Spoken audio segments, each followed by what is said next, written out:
Well, good evening, Free Enterprise fans and RPG Limit Break fans all over the world. It is time for yet another tiebreaker match as this week really gets rolling.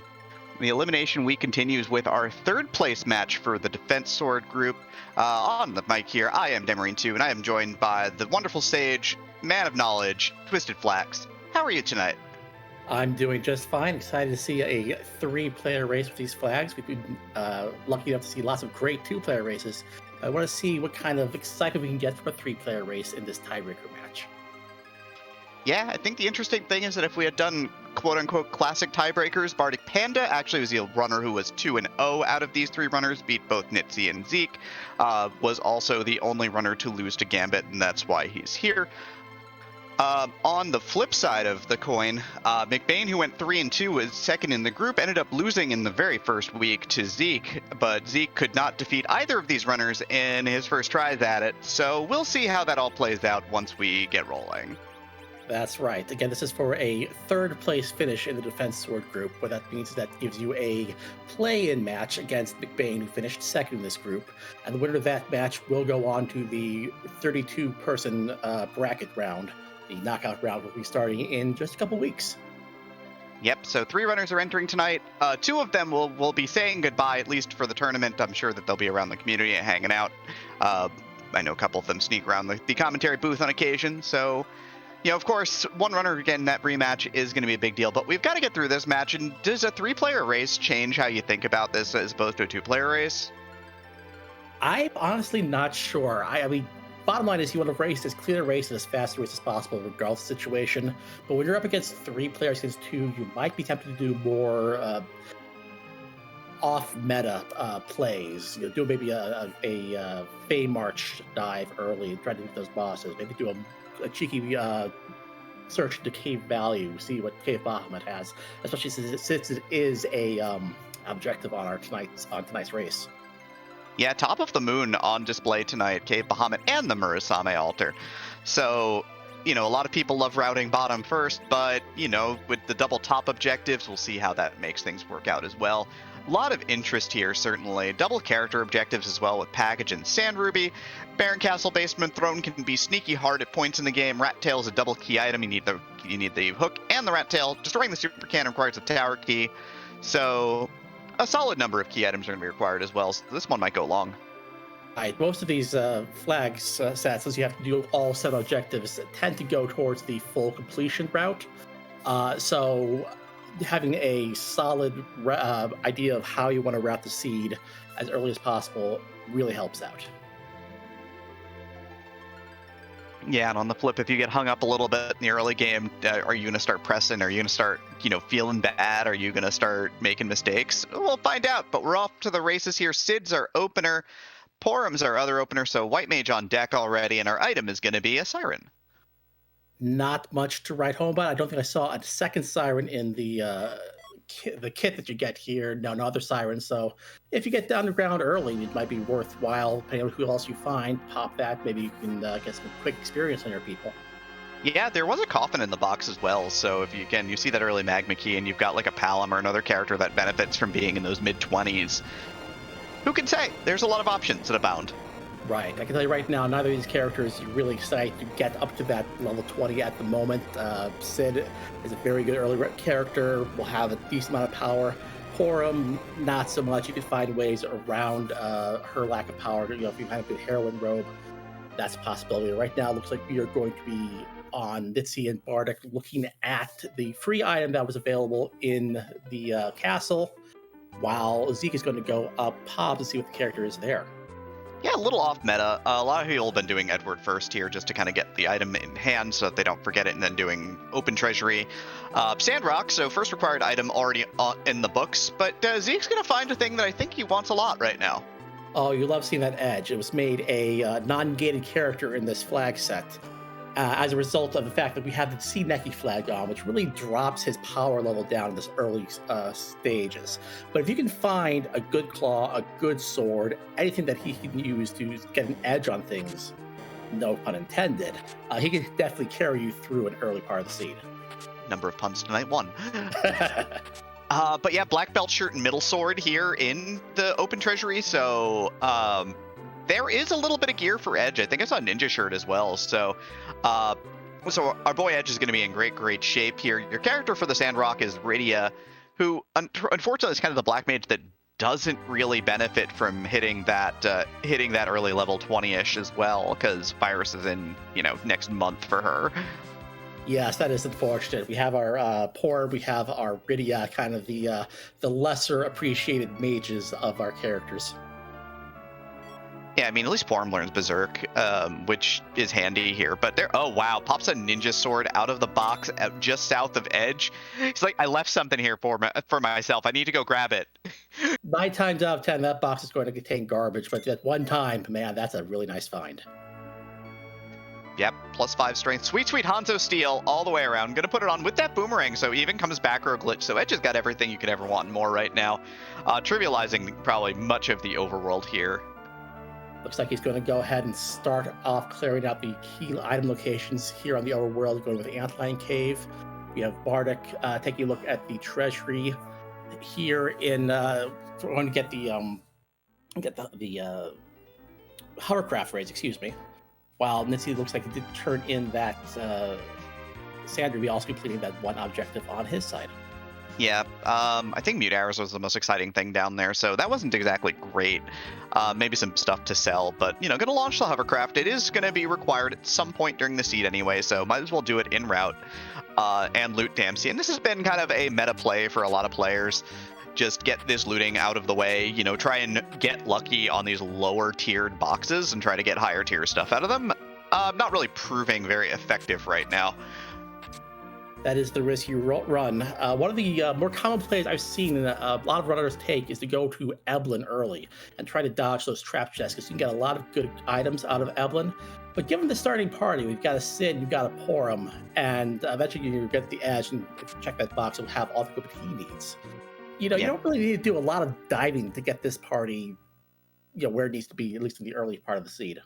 Yeah, so a Dr. Luggage there at the bottom of the Antlion Cave drops an Earth Crystal for our troubles here, opening up Tower of Zot, another favored location for runners, just because Cecil and Fusoya are in these seeds potentially. Every character will show up at least once, but they are restricted to key item locations. Of course, Tower of Zot's got 2 roles for it. Usually a good place to be. The other interesting thing here is the way that Zeke has routed this early part of the seed is that he did not go over and check the bedward item. So he could go over there and get the treasury at the exact same time, which is going to get him a lot of really good gear early on. Yeah, he even potentially gets to skip the main open treasury. Gear is balanced in terms of where you are in the game, so behind key items is worth more. Like, moon boxes are worth the most generally, but the treasury in Troya in particular is sort of a special case where it's weighted nicely for its level. If you get an Earth Crystal, the treasury is beloved by all early in the seed, especially because it can amp your power up immensely. Right. We've actually had to take out a lot of the really, really powerful items from appearing in the treasury in this flag set, but you can still find some that second tier items. You can get some really good equipment here. Yeah, literally the only items banned from those boxes right now are Excal's crystal swords and adamant armor, and that's it. Right? I've seen people pull like multiple Mazamunes. I've seen people pull multiple cane spears, power shirts, Artemis bows, you name it. The goods are there. Yeah, absolutely. Just because you can't find the absolute best items doesn't mean it's not worth your while. Oftentimes, especially early in the seed, if you luck out to get an early Earth Crystal, it is definitely worth your while to check it. Yep, so Bardic Panda's up on top of the mountain here right now, going to go ahead and grab this bomb as well. Wants Edge pretty badly. Here's the explosion. Rydia will die. Does about 80 damage. But Flame will mop up pretty easily.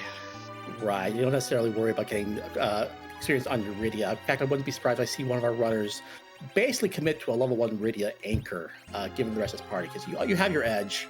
That's all the power you need to get through at least this early part of the seed. Yep, Bardic also went through the front door. The summon was Calcitrus, so does have an AO, does have the ability to at least stone single targets, which is fine, I guess, if you get more sirens. but otherwise not super exciting. And like you said, Zeke is going to route straight over to Edward with the Earth Crystal in hand, and yeah, it seems like it was a pretty sharp route. That works out. Sometimes if you can clear out a couple of those first checks before coming over to get the Bedward item, you might luck out and get this earlier Earth Crystal. Yeah, Bardic eschewing the play to head on down towards Antlion Cave, and instead going to dip into Baron for our first look at Baron as well.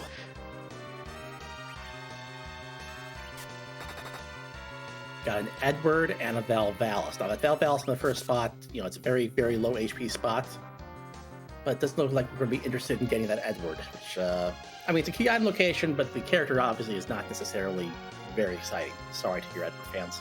Sure, so the fans, of course, want to raid a treasury right now. I saw a defense sword, I saw a ninja shirt, I saw a couple full moons and a crystal ring. Maybe a Bacchus wine was in there, too. I'm not feeling it. Oh, there's a decent knife. Crystal ring is always very nice to see. If you didn't start with the boomerang, see getting those full moon to back row the edge would have been very nice. But yeah, I'd rate that maybe about a 4 out of 10. Wholly unexciting out of 10. It does look like we are going to see a dive into Eblin by Bardic Panda here. Let's see what we can grab from these rather nicely weighted chests. They're nicely weighted because you do have to dodge trap chests in here. Although with the power level that we have right now, we might be able to take 1 or 2 of them. There's also an option of hitting, because one of them is Staleman skulls, and you can hit the skulls with flame and then maybe fight the Staleman. It'll take a hot minute. You've got Hourglass. You could cash out an Hourglass here for one of the boxes if you want to do the encounter chests. Options do abound here. We did start with a real bounty of good stuff for doing this, but there's a Murasame right off the bat and a Ninja Hat right off the bat for Bardic Panda in left tower with no encounters, so that's pretty nice. That's really, really nice stuff for your edge right there. He's going to go out right now and save. We'll see if he goes back in. That might just be enough to say, I'm good now. No, he's going back in. One more bite of the cherry here. Nitzy, of course, is checking the back and ended up also going through the front side of Hobbs here. And is going to go ahead and obviously pick up this edge from this Mom Bomb. I see no world in which you don't want that character. Bardic Panda is now in center tower here with the Blizzard Spear and a Lilith Rod, so nothing to really show for it yet.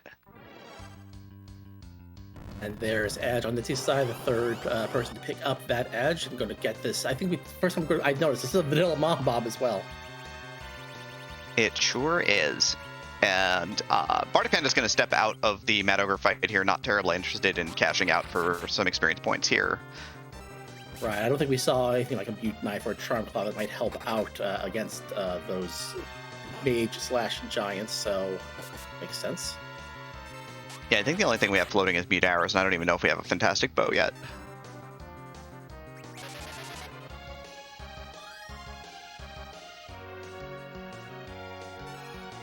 It looks like Zeke is heading back over to Castle Troya here. I'm guessing this is going to be an Earth Crystal dive. This seems a little early, but like we've been saying, you have the power levels that are a little higher than usual for this time of the seed. So I like this play, trying to round out your party. Yeah, I'm going to see if Edge can carry him through this. Might be a little slower than expected, but, Edge still hits pretty hard, even with just like a Ninja Sword and a Full Moon. Like Ninja Hat, Crystal Ring, and Edge is a pretty heavy hitter, honestly.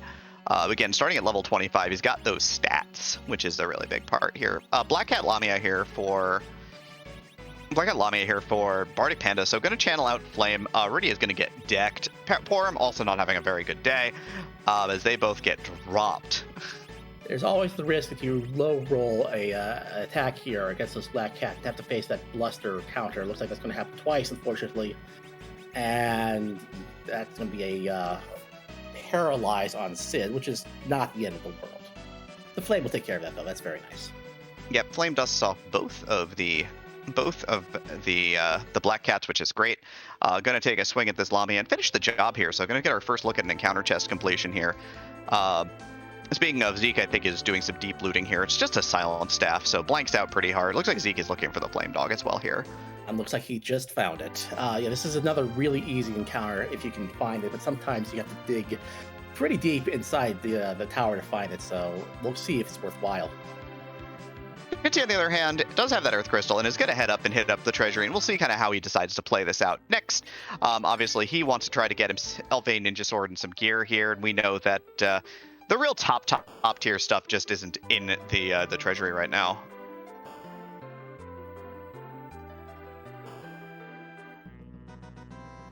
I do think we're going to hear a little music cue very shortly. Something we always like to play. We forgot to do it the first time, but we'll hit it this time.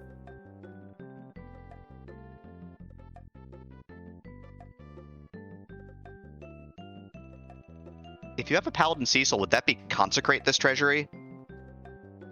Yeah, we got the crystal armor, which is always lots of money. We did find the defense sword, which is not the greatest swords for us. That's usually better used for Arcane, but failing to find one of those nice holy swords, that would be a good find for him.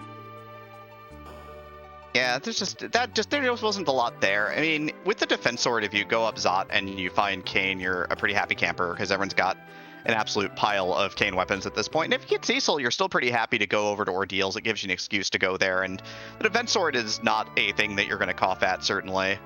No, and push comes to shove, it's also a very nice dart for Edge. Indeed. Dragon at the top of the tower here in spot 1 in Zot. So a bit of a damage race, but also you get to Starveil the Mega Nuke and be a-okay here. Right. I don't think we're going to have enough damage output here. I think it needs to be about 8,000 HP, if I'm not mistaken.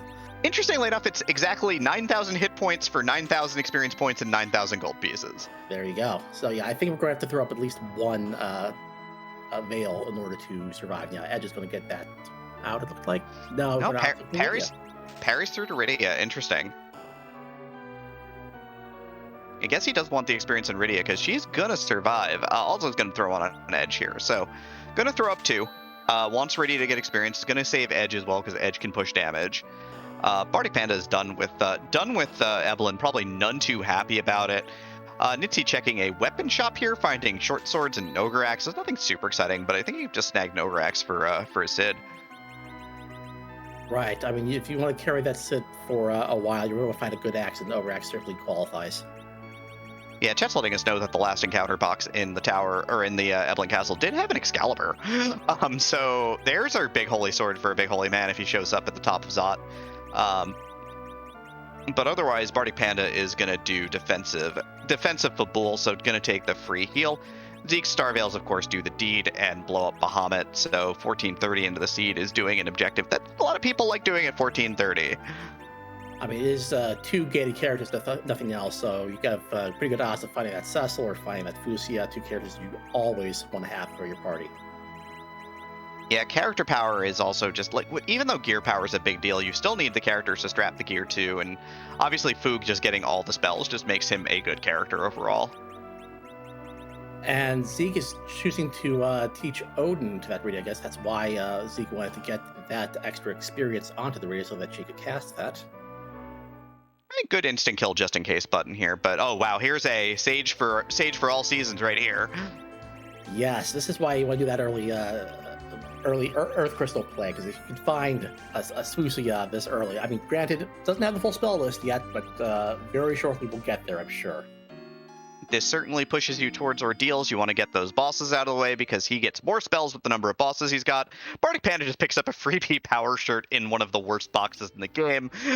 Go figure. Second character is Palom at Zot, which is a little less exciting now that the man, the myth, the legend has shown up. Yeah, if that was switched around, you get Palom first. You're like, okay, the Palom's nice because you can get some nice experience on him early, and then, but no, the Fusia kind of makes the Palom slightly unnecessary. I do see part of for defending the rule got the Magma Key, which is your underground access, so no hook route, even though the hook will be required to complete the seed. That, you know what that means? Hook could be anywhere. Anywhere. Yeah, so it's definitely the trade-off. You're always happy to not have to do the hook route, but on the other hand, I mean, that does mean that it could be literally buried in the seed. Yeah, this only, of course, has 800 hit points because Zeke has basically fought no bosses yet. I mean, having, like, Fire 1 on Fu here is actually not the worst for just doing a little bit of damage here. Yes, it's a slightly underpowered Fu, as you see, but, you know, you're going to go through ordeals when you get those 3 bosses. You're going to keep. You might even consider doing a couple of those really quick bosses, like going to the Mist Cave, boss spots that, since we're not on a Mist Dragon hunt, you kind of avoid. But if you can get that spell list filled out, as early as possible, you can have a very, very strong character before your opponents in this race. Yeah, speaking of the Mountain of Ordeals here, Bardic has just decided to go straight up to Ordeals instead and play the standard direct overworld rather than doing anything fancy like going up Zod early. He's like, it's probably thinking that Edge is more than enough power to get through a lot of these spots. I think that's sensible. I do believe he's also the only one here who has a Holy Sword, so that does give you a slight more incentive to go up Ordeals, so that if you do find a Cecil in the next half hour, 45 minutes, you'll have your Paladin all set to go with your Holy Sword. I mean, everybody loves a good Paladin.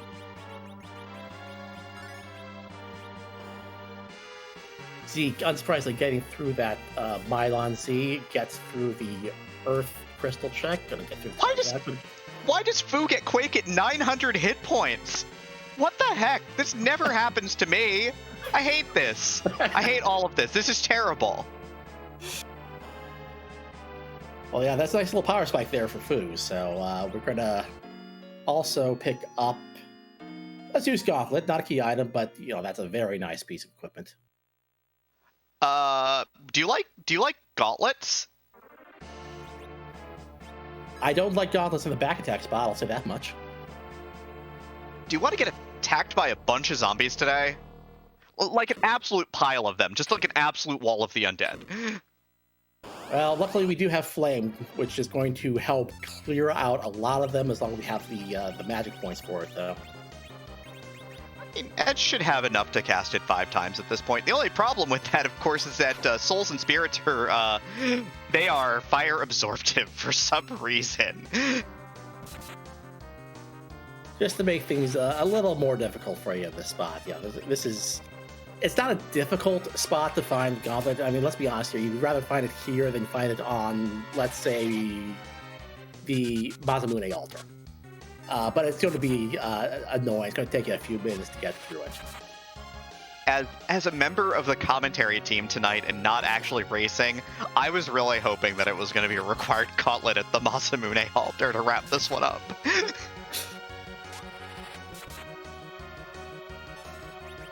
We've got Zeke in the Baron Inn. He is taking on that Val right now. We're going to see, first off, how we can get through this Val in this early spot, and then we're going to see the bosses of the second spot behind the Val. Yep. Edge has enough strength to just punch through this effectively. It's taking him 3 swings, of course, because he's hitting for like 150 a pop, and it's not a ton of health here, but he's going to get through it just fine. There we go. That's the Val down. And again, that's another fine place to find that boss, because Val can be rather annoying in other places. Yeah, Bardic Panda continuing to flamethrow his way through this, getting Berserk on for him, as well as all of his characters have still survived this gauntlet. Nitzy's gonna watch the Mega Nuke fly here as Bahamut opens his maw and sings the Song of Destruction, but primarily for himself. And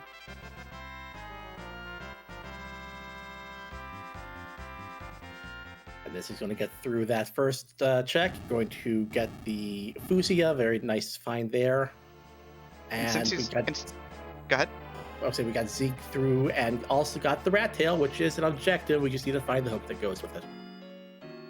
Yeah, so 1 out of the way there for sure. Bardic Panda had to deal with 7 melee attacks from 7 zombies who finally have offed Porum. Unfortunate, and is on to the last fight here, which is the Lilith double Redbone. Flame also especially good on this fight as well. Liliths are weak to fire, so this is pretty big. Nitzy's going to pop a cabin before heading on up, and he's going to get the good news. He's going to get a Fu who's already going to have Quake online. Not helpful for this fight, but if he's got 2 bosses under his belt, he'll also have Fire 2 handy. Yeah, I think that'll be definitely the more exciting spell for this fight, since technically speaking, Mylon Z is flying. That means Quake is going to affect that boss. Yep, so Bardic Panda's kicked a whole lot of zombies off the mountain right now. They're gone, done, and dusted here. Like you said, required Rat Tails in Zeke's hands as he's headed to Fabul. We'll get a look at this item here as well in the Ordeals top here.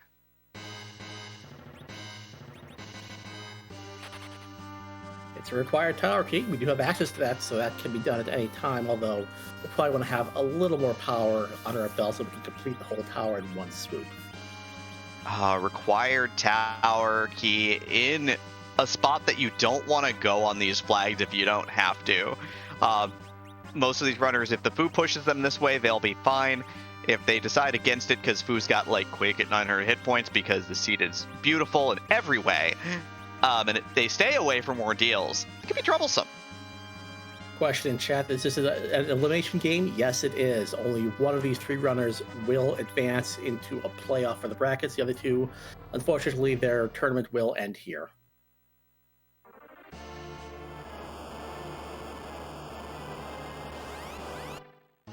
Yeah, tough outs all the way around, certainly, in this tournament, as well as all these runners finished 2 and 3 in their group to finish tied for 3rd. And of course, rather than doing any sort of like strength of schedule or head-to-head tiebreaker, it's all gonna be taken down in the field of battle. Everyone's gonna play it out until we get to a top 2 from each group. I think that's great because it means we get to see a lot more exciting races.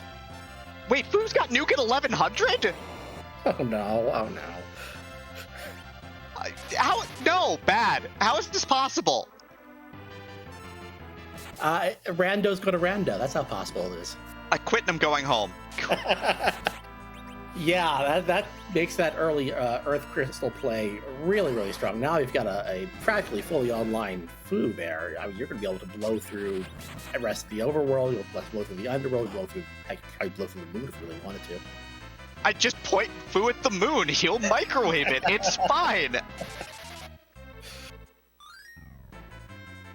Unbelievable. Fu is, of course, a little bit swingy in that way, and that, like, you could be casting, like, slow rank 2 and rank 3 elemental spells, or Nuke with a cast time of 0 and just comes out when you need it for 50 MP and does boatloads of damage at any time. It looks like Bardic's going to be the first of our runners to go underground. He dropped the magic key into the well. He's got the opening to the underworld. Is going to be... Well, let's see what he wants to do now that the underworld is completely open to him. The tough thing is you can kind of see that one item is missing from Bardic Panda's inventory, though he never went to Antlion Cave. He never got that Earth Crystal, which means that unless there's a duplicate Fusoya somewhere, he's never getting Fu. Well, no, he will end up having the option to take Fu since it does give you the rat tail. Or does he there? No, I'm trying to get you the Zeus Crystal. So he's Dauntless, that's right. Rat tail is in the inn. So yeah, you're right. There's absolutely no reason to do Earth Crystal when you do find it. So he might never go to Antlion Cave because if he's not doing it now, he's probably committed to the Fade. Yeah, it's going to sting a little bit when you realize that Fu's got Quake at 900 and the Microwave rolling at 1100, and I guess he gets a bunch of white magic spells later, but who cares about that? Bardic Panda knows the first fight here is Water Hag because of his successful engagement of 67 zombies at the top of Mount Ordeals. So he's probably a happy camper about this one. Yeah, absolutely. This is a free boss in the spot that can give you a little bit of trouble, especially at this time. As you can see, even though it's a free boss, it's still swinging for a 600 on Sid there. Yeah, not a ton of armor on Sid, but he's just obviously getting popped pretty hard, but 3 hits is not too hard to come for. Zeke, on the other hand, of course, is full cleared the overworld already, so he's just probably has a bit of an edge over everybody else in terms of his timing through the overworld. He's just zipping along. He's going to sell a little bit of stuff. It looks like he's interested in getting his hands on a handful of Sirens here. Yeah, Sirens in this flag set has proven not necessarily to be the power item that they have been in other flag sets. As a very high completion flag set normally, you normally tend to get your experience just in the course of events. So, trying to find those Sirens or trying to find another place to do a grind has not been as high priority as has been in other tournaments. I think on the flip side of the coin, though, of course, is that, eggs are actually really, really good. And you have, at least on these flags, because I know the bracket flags are self-quarter, since the item power is so high in boxes, things like heavy armor, like not super top tier weapons that you just want to get rid of, like axes or, like long swords, they're all worth a pile of money.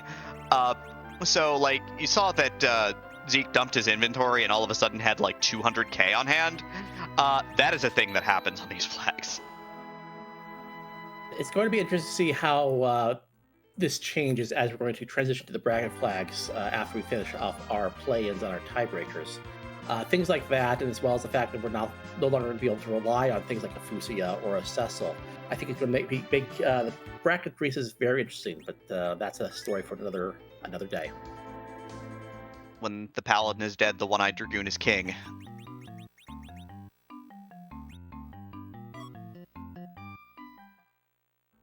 It looks like we've got Bardic done with the Dwarf Castle check, while Zeke's going to enter it for himself. Yep, Zeke's on an Ordeals fade right now, has not done Ordeals, which we know is required. It is the Rat Tail. Bardic Panda's on a fade of Antline Cave, which we know is the Earth Crystal, which leads to no key item, just a Zeus Gauntlet, which is kind of nice, but also a Fusoya who has Quake at 900, Nuke at 1100. So we'll see how that goes. Speaking of phase, we just did pick up a Twin Harp. Do you want to go check that now or later? We don't have a Blackrock yet. There's a temptation to go like check the freebie at Feymarch and then turn up Sheila 1 and then just go straight to Harp. Like, just say, to heck with it, I know it's not an objective, but who's gonna do Harp? That's definitely the case in this like we were saying, this 3-person race, that you might want to take a slightly less popular route through the seed in case it might pay off. That, I think, might be a case where it could pay off because Harp is not an objective, and it is obviously it's a kind of a long cutscene, so people tend to avoid it, even though it is definitely at a spot that is very doable right now. So if you wanted to take a slightly less popular route, that's definitely an option. You can have Edge stab your problems there like he does everywhere else. It's pretty great. But yeah, Nitzy is on the mountain right now, so he has eschewed no overworld spots at this point in time. He'll have a full overworld clear in about 32-ish minutes. Not fading this Ordeals. There's a Cursed Ring here, though, sitting in the back of Tomra for our runners if they want it. Always a nice piece of equipment to help you with your agility manipulation. Nitzy does not have the Magma Key yet, so he has not defended Fabul, which is, I think, the one key item he is definitely really looking for right now. Yep, Zeke, of course, is turning the heat up to 11 with this Fusoya as he blows up Dwarf Castle. Just drills it into the ground. No problems here for him.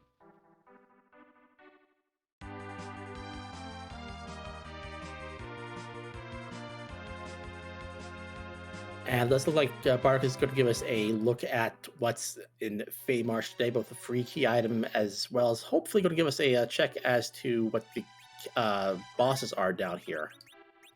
He's taken a save, which usually points to wanting to do a little bit of looting while he's scooting, so we'll see how that pays off here. Got some possibilities to pick up some decent items down here. Zeke gets his Twin Harp from the Dwarf Castle. Nitzy is going through, I think, the 4th dance party. Yeah, just so many zombies. I think that might be 3rd. I think 4th is the 7-pack, and then the 5th is Red Bones Lilith, so this should be 4 now. Yes, very good. You were just testing me, I know. Sure, I'll go with that. Looks like Zeke is also doing a quick dive down here into the Feymarch. Going to be getting the key item at about the same time, it appears, because Zeke is not looting on the way down. Yeah, while Bardic is doing the full loot of floor 1 here and just gonna scoot around. Nothing super intriguing. Another Blizzard Spear, so you want more money. You got more money, I guess. Zeke's gonna give us the first look at the box by a hair, and it is just a pro ring, so Donata here for our runners in terms of key items, so it still looms these 2 bosses down here in the Feymarch, which could require a big siren pop. We'll see. We do pick up a Silk Web here, always a nice item to have for your Z fights, if not other fights that might give you problems if you're not properly anchored. But I believe it's just Bardic who had found the Cursed Ring. I don't think we had found a Cursed Ring on either Zeke or Nitzy's sides yet. We have not. They could be in any shop as well on these flags, so it's always a bit of a difficulty here. Bardic is going to dump some inventory right now, and as you can see, he's already at 43k, but if he dumps some of that heavy armor that he's got up above, he's going to very quickly be in the 100ks. And we've got Dark Knight Cecil. We've got a D-Mist here. Oh, Dark Knight Cecil at the Leviathan spot? Yeah, Oh, that's... good times. Good times. Yeah, that's, I think, the hardest hitting spot in the game. So you're going to have a lot of hit points at your disposal if you want to survive that one. There are elixirs for sale. You might need one to get through that one. Dark Waves in this spot will hit for between 1,200 and 1,300. Just absolutely blasting through your party like they're not even there. That Mist Dragon's also pretty rough because the Asura spot's high hit points and Mist Dragon's propensity for getting out of the way and wasting your time definitely exists. Right. I would not be surprised to see our runners fade both those fights right now, because I'll be honest with you, those are not joyful fights. Bring on the harp. Let's go.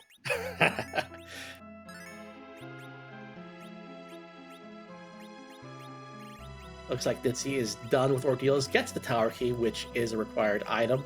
Does not have the underground access yet, because that's in Fabul. It's interesting to see that all of our runners have faded different overworld checks. It's going to be very interesting to see how that's going to affect how they play the rest of the seed. As we've said before, Bardic's not going to have that Fusia that the others have. That's going to be a problem.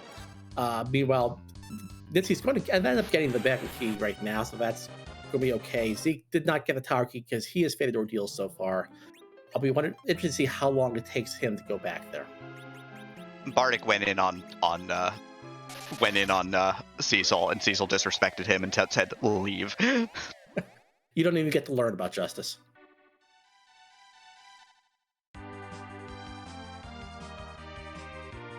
Yeah, it's one of those things that you learn over with a lot of experiences where DKC is pretty unscary and where DKC learns Disintegrate at level 5, Quake at 900, and then Nuke at 1100, and then uses all of them on you. Looks like Zeke is going to be the first to go up the tower, Bardic right behind. They both Zeke does not have the tower key, as we said before. He faded Ordeals. So this looks to be a keyless tower dive, if not just looking for equipment, because these alerts and these trap chests can give you some decent equipment for a relatively easy fight. Yeah, Bardic's of course here with the tower key in hand, so he's getting a full. He's going to give us a full check here. Both runners seem to be interested in boxes here. I know that the rate of getting 7 and 8, so really top tier items, tier 7 and tier 8 items out of these boxes has been reduced over time. These boxes were a big deal in like Zima's Zone 2, and they've been a little bit reduced in power level since.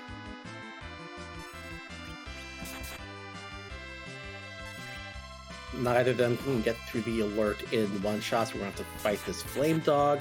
Meanwhile, nitzy has completed the defense of the bull, gets the Batman key, now has a complete overworld clear. Has not faded anything yet. As a result, it's going to be the last person on the ground, but on the other hand, has all the information, has the good party, and I would imagine we're going to see him start to catch up. I know nitzy loves to crack sirens as well, so if he sees sirens in the Dwarf Castle shop, we'll see if he goes for like a 6 or 7 pack here potentially and just cracks them all immediately. Fu can kind of stop you from doing that, and Edge can kind of stop you from doing that, but nitzy likes it as a strategy and may just decide to crack half a dozen eggs and hope that the Fade March is the wrong play. Well, looks like the first chest here in the tower gave us a white shirt, piece of equipment, but probably not tops on our shopping list. I mean, it's fantastic for Fu. We still got Porum. It's a great piece of armor as well for Bardic. So, all the way around, it's a thing that you probably want, especially if you are in the business of having to keep Porum around for a long while, because her hit point growth is pretty bad.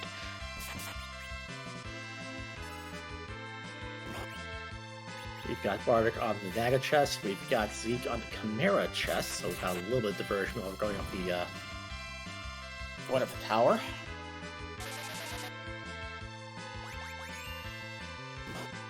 Yep, Zeke's gonna drop a Quake here. Gonna get a Sork shirt for his trouble, so maybe a little bit more casting stat for the Fu if you're looking for Black Mage casting.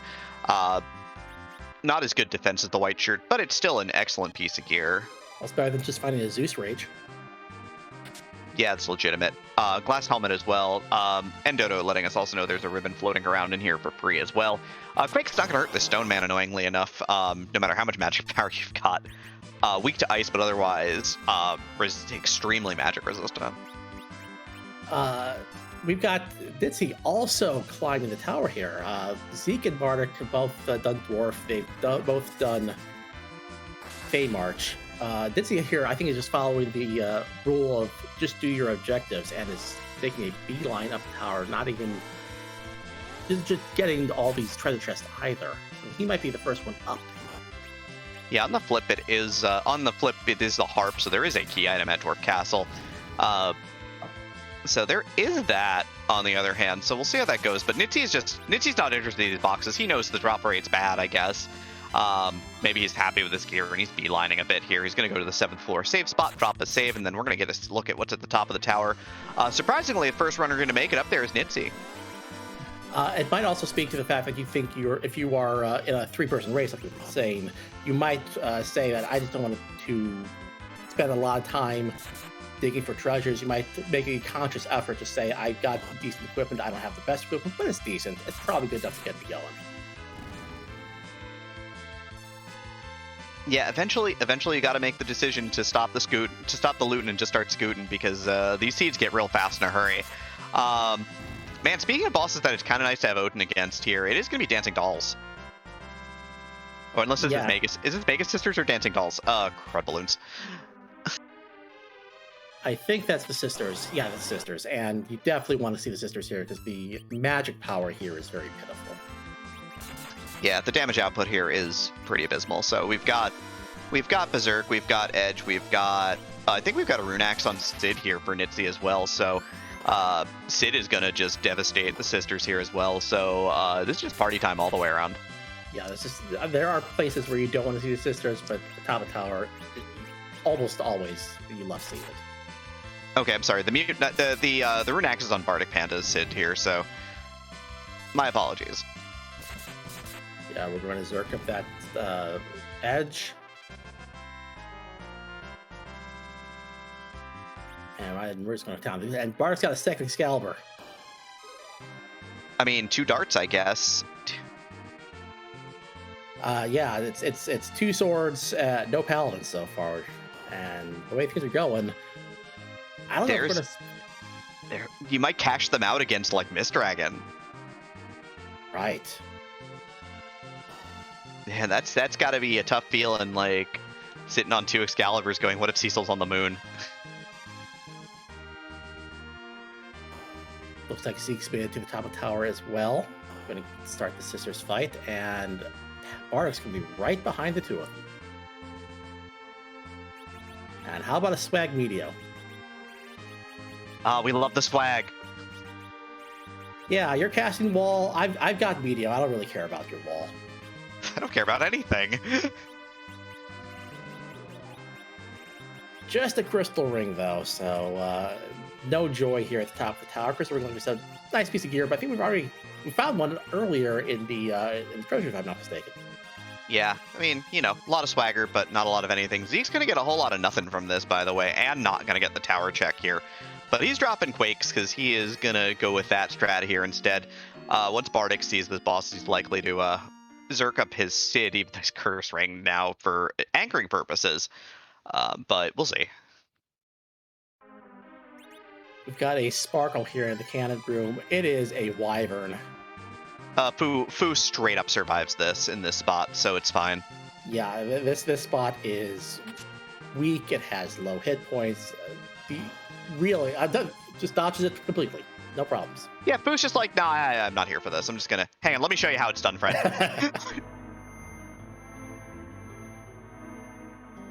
I was really hoping that there was gonna be a required Wyvern at the Murasame altar at some point in time during this seed.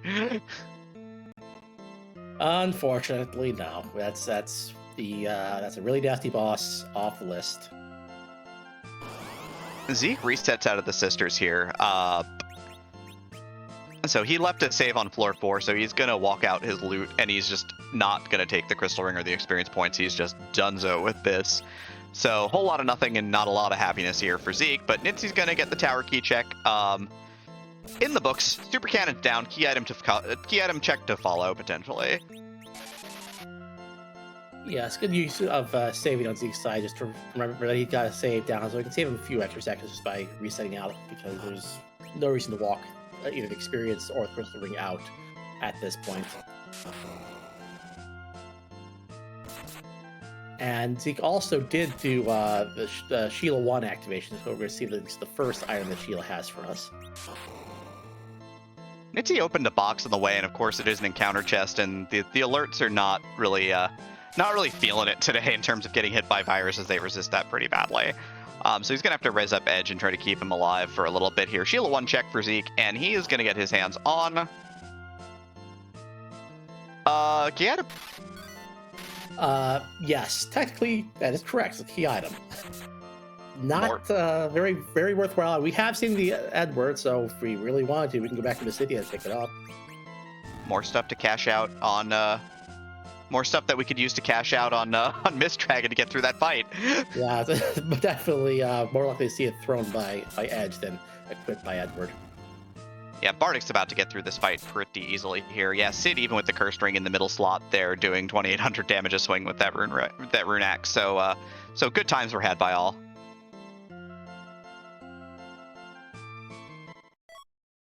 And Zeke wants Edward. I spoke much too soon. Hi, Eddie. We got a spoon. Zeke wants Spoonward. I mean, you gotta root for him at this point right now, because you're giving him the spoon. You gotta love it. Not a fan. Don't love the play, but he's 255 attack power. He'll get some strength multipliers eventually. I mean, this is where you pop half a dozen sirens. Like, this is where you go and just say, all right, fine, let's scramble some eggs. Right. You're starting with the base level Edward. You need experience on him to really get the full value of that spoon. I mean, arguably, you probably also need the an adamant armor to make sure that he survives. So, if he does get an adamant armor, I would expect to him go full on for this spoon work. Cursed Cure 3 potions, excuse me, no Cursed Ring. Got Cure 3 potions in the shop, which since we know that it's our favorite friend down there in the Fey March, we should probably buy a handful of Cure 3s just in case. That is how you get through that fight, like 95% of the time. Does not buy any, unfortunately, so that may make that Cecil a little bit tougher. Nitzy just been opening boxes on the way down here instead of on the way up, which I find interesting. And Bardic, of course, is through Wyvern, is on his way to the bottom here, and so likely to give us a look. And yeah, so Zeke is actually going straight up the mountain instead, probably thinking this is easier than anything else for possible Darkness Crystal. I mean, I think the only thing he has left otherwise is Twin Harp and the Fey March bosses. I mean, given the choices, I think this is probably the best thing to do, because you have that Fu now. He's going to be able to blow through anything that you find here very quickly. Yeah, but on the flip, that double dip tower is going to hurt, as he's going to bleed a lot of time here. Whatever lead he had that he thought he might have gotten from fading this, of course, is going to dissipate really quickly as these runners start to really close in on each other. Double item check here. Both runners in the same spot here. Nitzy and Bardic both get a required box. Well, I bet you're hoping to find a Cecil there, because I think that's like the only other party member right now you might consider adding to the group at this point. I mean, Bardic's got 2 Excaliburs. You get 1 in each hand. You can't actually have 1 in each hand, but that's not a paladin. That is a duplicate twin, though, so the dupe character's out of the way, and now we know that Bardic is not going to get Fu unless he decides to check the Earth Crystal and Antlion Cave in opposite order eventually. Unfortunately, I don't think it's very likely. It also makes it less likely we're going to be able to find that Cecil. I guess could be on the moon, it could be on the hook route, which I'd be very surprised if that gets checked at this point, and it could be on the giant, which ditto. I mean, with Exit, I could see a hook route check if you're real desperate for a heavy hitter. But you know, Bardic is gonna blow up the town here. Unfortunately, again, not getting a good character, so he's probably not gonna head to Kaipo anymore this seed. Nitzy's going down, so he's got the Fey March to check yet, because he didn't do this yet. He did tower first when he got under, so he's still got Dwarf Castle that the other runners have done for the Twin Harp. And this is one where not cracking 6 or 7 eggs is going to make you feel bad, because Sid with like 2,500 hit points has a shot of getting you through this. Sid with like 1,200 does not.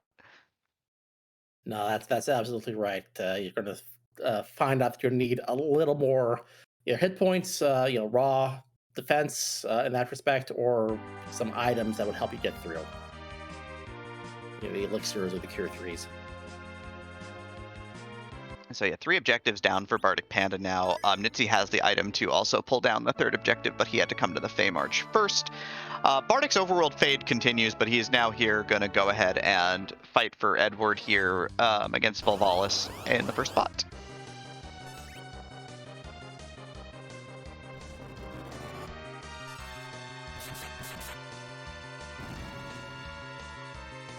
And no problems getting through Volvalis, as you might expect. Zeke is, if I got this right this time, on the 4th fight.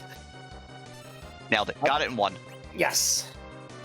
And yeah, Nitzy's saving up, going to take a peek at the bosses, and as we previously ascertained, it's going to be very difficult to take on either of them at this point. The big thing is everybody also sold like their Dragoon Spears and White Spears and stuff, so a lot of dartable stuff has been flung out the window instead of at this Mist Dragon. It looks like Nitzy is going to take it on. I do believe he does have so sad. No, maybe not. I don't. I think Bardic is the one that has the anchored Sid. Nitzy's Sid is vanilla agility at this point. I'm gonna set up with a Silk Web here. It's gonna probably be Fu Nukes. We do have a Ether 2 in the inventory as well. It's 3 swings and then transforms and then kind of walks away for a hot minute. So yeah, Fu with Nuke is actually kind of a great character for this overall. Maybe blink up your edge and hope for the best. There we go. I mean, it's going to take a couple of cycles, probably 3, maybe 4 if your timing is off, but it's definitely doable now that we've got this thing on the road. Yeah, D-Mist, of course, takes 3 attacks and then disappears, and at this spot is furiously fast, so immediately transforms. The dart's going to get thrown into the air and hit nothing. Fu, of course, we're going to wait on Fu because Nuke is our primary damage output here for this fight. Bardic's Fade is over. He's in the Antlion Cave, and he's going to kick himself a little bit too. So runners kicking themselves seems to be the theme of this race so far. God, I'd like to be in the heads of these runners right now and kind of see how they're feeling as they do these things when Bardic gets his Earth Crystal or when Zeke saw that Tower Crystal or that Tower Key. Hopefully we'll be able to talk to them at the end of this race. We'll sort of get the feeling of how this seed went off for them, because right now it is just very interesting to see the different route that each of our 3 runners have taken so far. The good news here is Bardic will get that Earth Crystal, so if he wants to do a joint Earth Crystal Twin Harp check, that might get him that food that the other 2 runners have been enjoying. Yeah, that would be some good routing. I do love that route. Especially if like the Baron Key is in the Twin Harp, because then you get the really good route, because then you do Zot and get dropped off right in front of Baron with the Baron Key in your hand. Meanwhile, Zeke is done with Ordeals as we expected, no problems up there. Gets the Tower Key, gets the slightly bad news that his routing was unfortunately less than optimal, but getting to that Tower Key is going to take a couple extra minutes. Yeah, I gotta run back up, but it's a short run, and he already knows the top of the boss is done. Mist Dragon gets microwaved real hard. 20,000 experience points not really the thing you're looking for. What you really want right now is a Darkness Crystal and only a Darkness Crystal. How about a Baron Key? You'd really like to see a Baron Key. You know what? I'll take that. That's cool. We're here. We're into it. 2 key item checks, a character check, and a required number 3 there on the list to defeat the Baron Castle Throne. And that Mist Dragon that runners are not going to want to do, 100% required. Yes. So that's a really, really big find for Nitzy there. That puts him into potentially a very good lead. Yeah, it's not that the fight is hard. Like, Mist Dragon is a fight that you can win 100% of the time because it can only kill 3 characters a cycle. So, like, the fight is doable. It's just long. It's long and terrible. And, unless you're like Bardic who can cash out a bunch of throwables because you still have 2 Excaliburs and like a couple of spears, or you have Fu because the other 2 runners have the microwave and Fu's doing 6k plus a cast. It's doable. It's just slow. Looks like Nitzy is going to go into the Dwarf Castle and check out what's happening here, but it does look like we're going to have a little bit of music for our race tonight. Double harp. Bardic steps behind here in the Magnus Cave.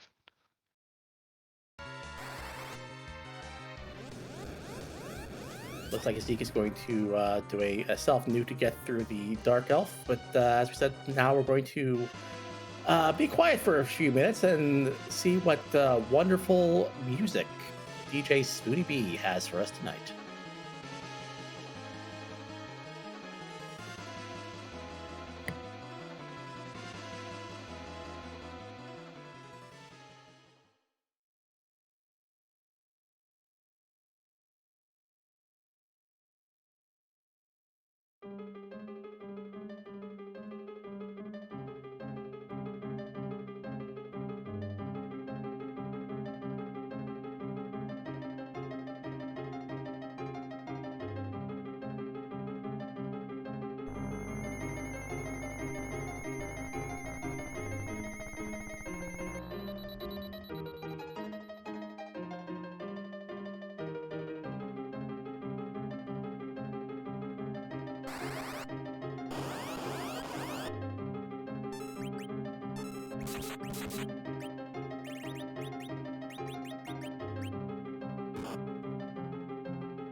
As Scala Kitty has pointed out, happy 20th anniversary Kingdom Hearts. Hollow Bastion from Kingdom Hearts. It's a real good track.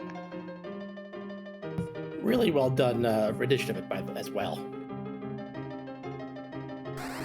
And I'm surprised that a Fatal got through because the metric defense of the spot is really, really high.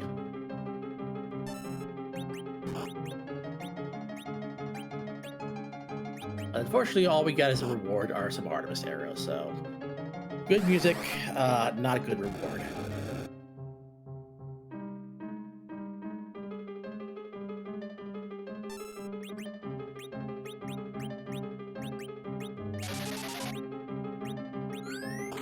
So yeah, this makes things interesting for Bardic, honestly, in terms of what he wants to do next, whether he's just going to go and stay in sequence and check the Earth Crystal.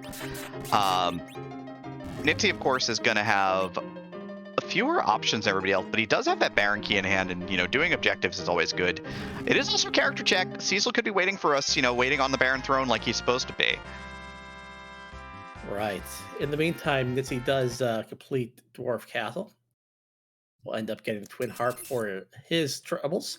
I would think he would do Baron Castle before doing the Twin Harp at this rate, again, because it is an objective. But 100% required. 100%. Yeah.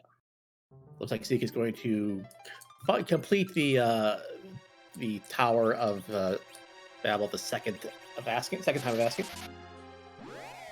So yeah, redive city here for Zeke, unfortunately. So again, kind of nicking his lead a little bit. Nitzy's going to go ahead and check Sheila 1 right now.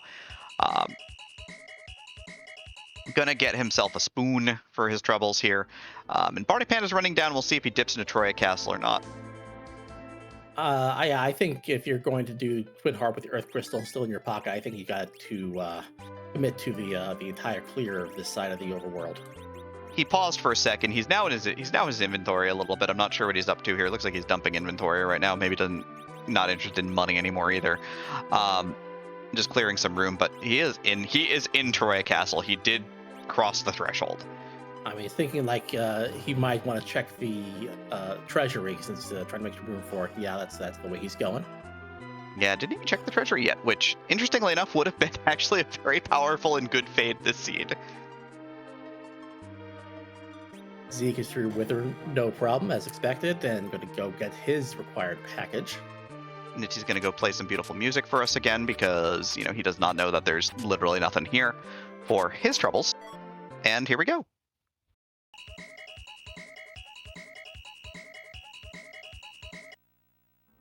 Our runners are in full overtrack mode at this point in time as they are all retracing each other's steps. So while we do this, of course, I'd like to give some love. Skull Kitty running the 3-person restream tonight, doing the hard work behind the scenes. Also is Black Ice, who's pushing the buttons, 50% more buttons for your pushing pleasure tonight. So thank you so much. And of course, I got a shout out to co-commentator Demarine. He's doing an amazing job keeping me on task. Not a hard job. You're real good at this.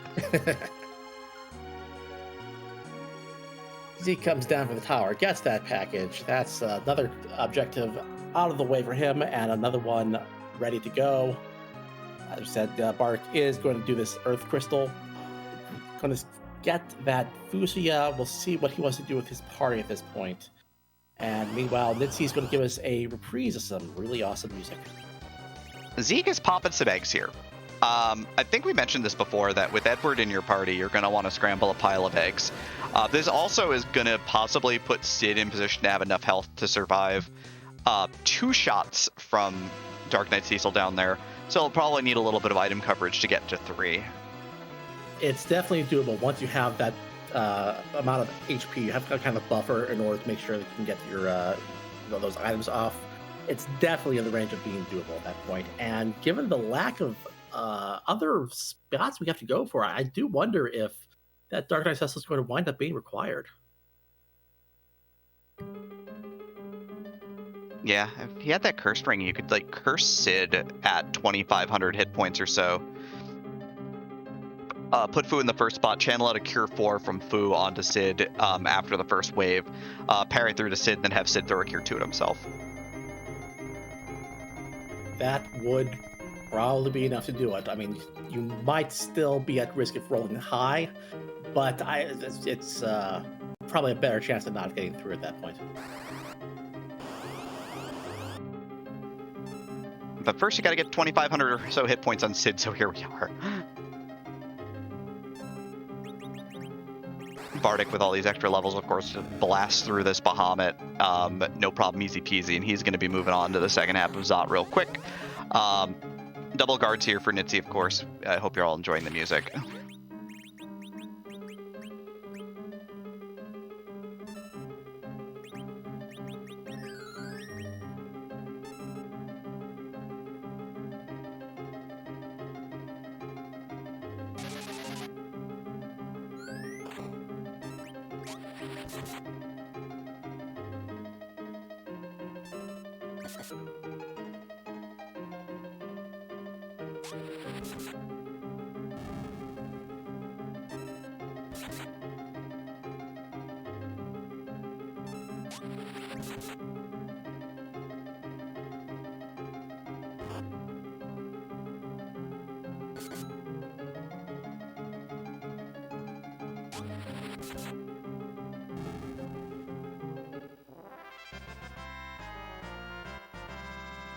Bardic's opting to trade out that Rydia for that Fu. Definitely an upgrade there. Meanwhile, Zeke is getting to the point where it looks like Edward can one-shot these eggs, so definitely starting to get him online. Yep, Nitzy mops up music, gets that Artemis bow. Bardic's Fu is already at full power, so full nuke and the entire suite of spells on hand. But you can check and see that. You can check and see the order of spells in your inventory when you get 1900 Fu, and you'll see that nuke is in row 3 and be all sad stuff.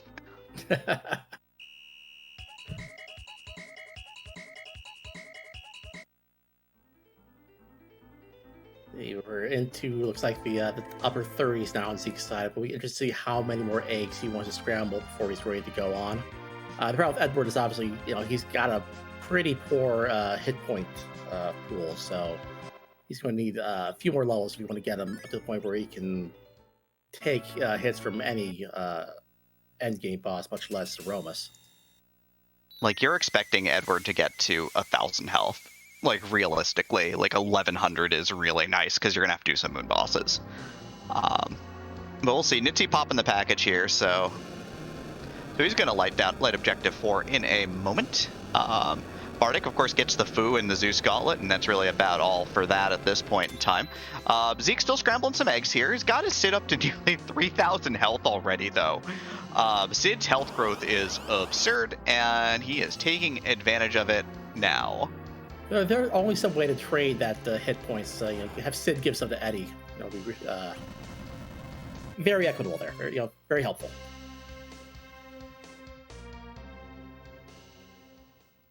Alas, it does not work that way. Zeke is going to just cashed out 10 whole sirens here, it looks like, for experience points. Pile of eggs dead. Sid's going to be at like 3,100 health here. So now you could do a Cure 4 buffer with Fu and easily assure getting through Dark Knight Cecil here. Say we're to do a quick shop check first on Zeke's side. Nitzy is through with the cutscene and has gotten that objective 4, as you said, lit up.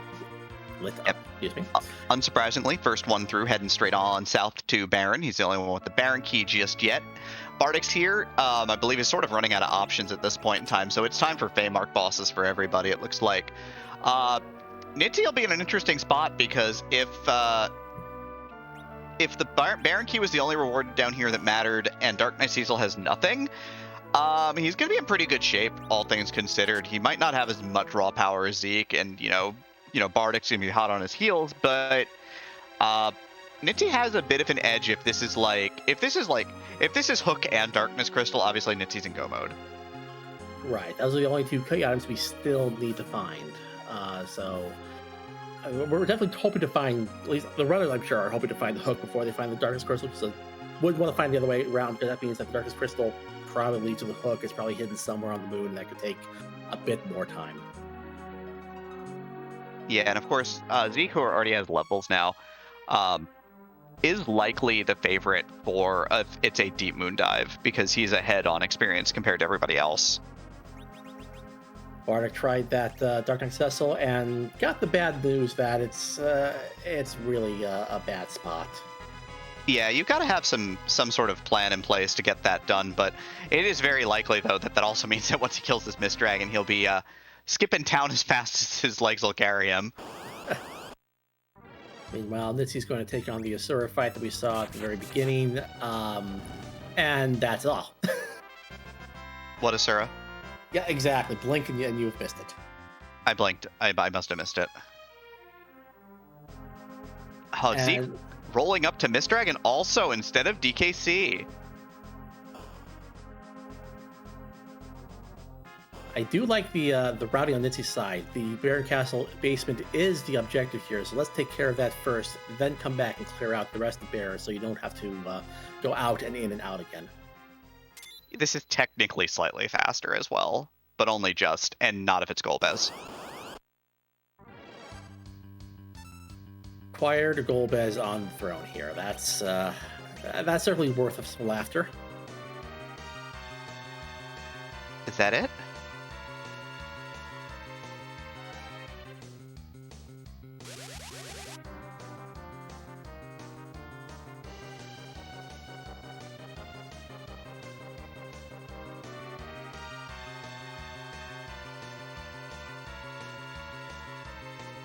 Yeah, Golbez not exactly tons of fun here for sure.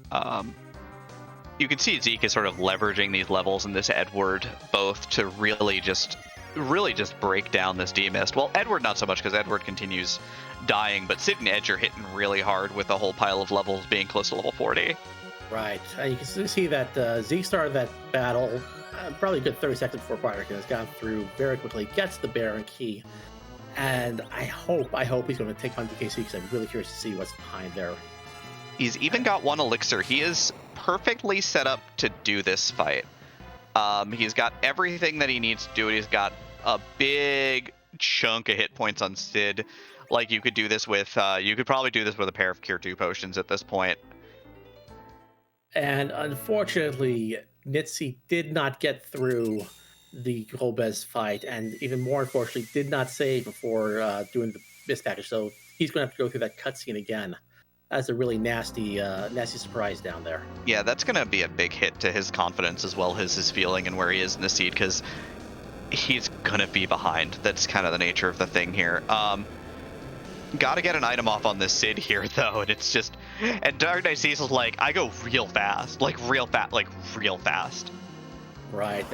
The problem, I think, for Zeke is that he didn't have a curse string yet, so he's going to have some issues with his agility manipulation. He's going to go ahead and drop down his battle speed, which is a very good idea whenever you have a problem with the boss. And going to try again. Bardic does get the Baron Key, gets through the Mist Dragon, and given the way things are right now, I have to imagine he's going to be skipping out pretty quickly. There he goes. There's that exit spell. He's done. He's seen enough. But yeah, as you can see on speed 6 here, he's trying to hide Edward. He can now, if he elixirs Sid, this is a kill. Like, this is fight's over now. He wins. Right. Sid at 3,000 health will survive 2 hits here, and then you can just go about your business today. We will find out what's on this character at this point in time. Yeah, Edward hide strats also exist, because if Edward hides, you get 3 waves, and you're guaranteed to get some justice as well, so there is that. Looked like that was what he was trying to do first, but didn't need it. We had plenty of hit points on Sid after that heal.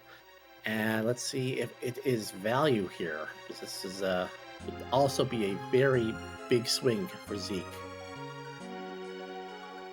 It is a key item. It is pushing him towards 10. He's gonna hit 10 now, but it is just a legend sword, so it is not required. He's also out of life potions for what that's worth at this point. We started with a kit, and I think it had only 10. Zeke's at 0 for what that's worth. Can oftentimes be problematic on the moon, but we'll see. Nitzy, of course, is going to take a safety save this time because he knows that Golbez is waiting, and you probably even just ignore going to the throne first and playing it exceedingly safe. So yes, Zeke's going to be following in Nitzy's and Bardic's footsteps here. Going to go ahead and get to clearing out Baron Castle. Bardic takes on a Sora. Actually gets a Cure 4 out before he's able to... I just have a Butte Knife, I guess, equipped. I think that's the difference between Nitzy and Bardic, because Nitzy was able to one-shot a Sora, as we will probably see again very shortly. Yeah, this is just a very quick fight. When you've got a Mute Knife doing quad damage with the edge with levels, he's going to hit for like 6k, and there's only 4k in this spot. Getting a quick check here in the Baron equipment shop. Doesn't look like there was anything that suited Zeke here, so he's just going to go ahead and unlock the door and go down to the sewers. It was all garbage. Is going to go ahead and take the traditional route through Baron, doing the throne room first, and is going to have to deal with a nasty little note rope.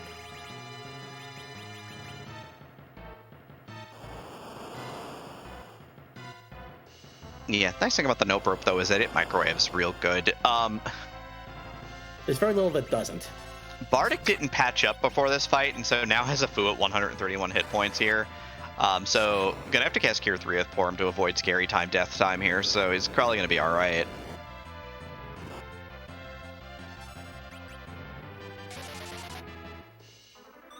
Yeah, it looks like he was just able to hang on, able to heal up, and, with going to do a berserk, but with the power that we've got in the party right now, this spot, now that you have this under control, you have the hit points managed, should pose no problems.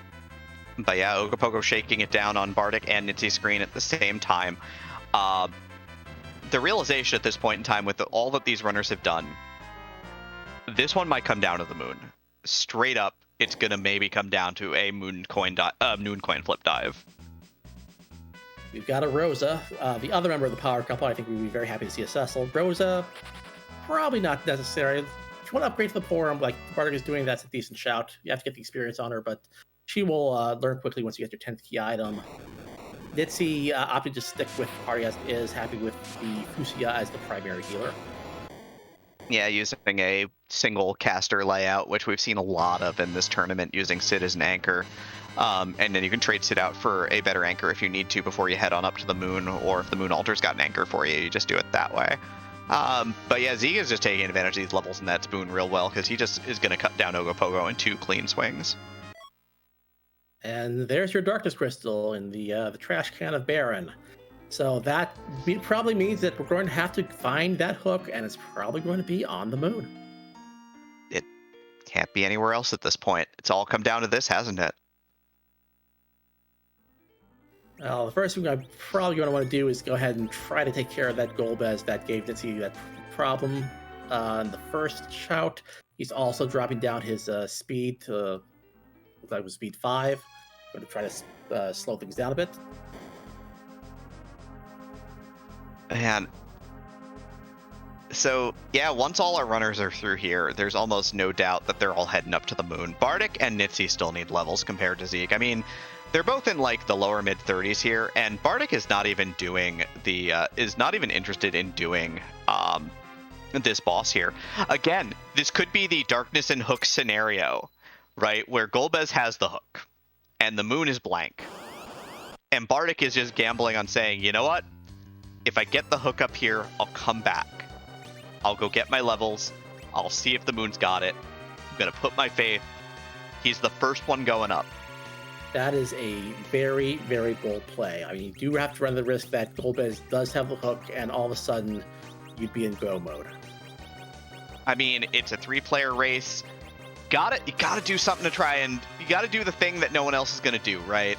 You gotta say, all right, this is the thing that everyone else is skipping, right? Or this is the thing I can do better later, so I'll do it later. And so that is the play that Bardic is making, is gonna lay it all on the line here. And the flip side is you do have 2 locations on the moon that are required, Cape Bahamut and the Murasami Altar. So, I mean, if you can get the hook there, then, you know, no skin off anybody's nose. But yeah, it might come down to people doing Golbez set up properly, or, you know, winning the Golbez character 50-50. But at this point in time, Bardic's on the moon. Bardic is going to check the character first, going straight to the Lunar Palace. Is it Cecil?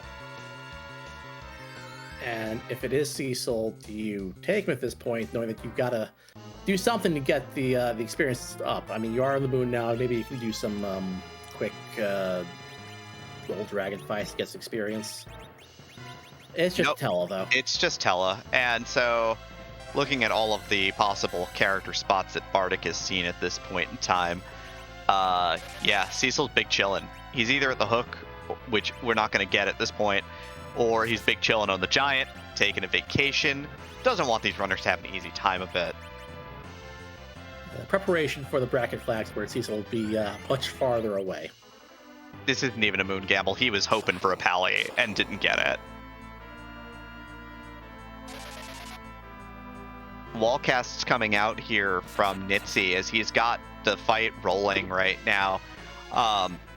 Not looking terrible at this point in time. Edge is zerked up, hitting for like 1700. There's a couple of wallcasts out, so is going to reflect some of these spells as well. And Golbez's spells hit like the business in this spot. On the flip, Zeke, of course, has got a Edward out here with the spoon and a veil on. So just mashing it out as well, holding down the A button here. He's Berserk up as well. Okay, he's in good shape. Probably popped a Bacchus wine after the veil to get this roll. So Nitzy first through, Zeke right on his heels though, right behind. This race is heating up a lot. We're one ill-advised moon dive away from the end of this heat. It's just an adamant rock. Objective done, but it's not the hook. We're going to the moon. It's got to be on the moon then, or following on from the moon, being like Luca Cave, for example, or be up behind the pan. So if you get one of those transitional key items, if you get through your Bahamut and your Murasami altars, and you're left with the pan and Luca Cave, you keep diving the moon, you go back to Earth. Nope, we're coming home. We're pan, we're ditching, instantly ditching. Like, we're doing the 2 bosses, and one of them has the pan, we're done. We're leaving. Leave a save, ditch, bail out. I mean, it could be amazing. It could just very simply come down to that. Zeke's got to blow up a village here, so he's going to land and pop a village. Nitzy wants to scramble some eggs before he moves on with his day. He wants to get a balanced breakfast on this level 30-some party at this point in time. Bardic's taking his first shot here at the Big G, and it looks like Fu is dead, and looks like Rose has got 150 hit points. So going to be counting on Edge to throw up a veil here to start and get through there. this is where things get interesting. Nitzy's grind is going to be faster. He's going to get 68k per egg because he's got 10 key items. Star Veil is up and good for Bardic as he hits the 50-50 as Rosa bites the dust here. So he's A-okay. He's going to get through this fight. Golbez is going to help him out a fair bit with these 7,000 point lightning bolts, of course. The thing I'm wondering is Nitzy's screen, because I know he dropped his battle speed down to 5 for the Golbez fight. I wonder if he remembered to bring it back up. I mean, for eggs, it's like one turn, but yeah.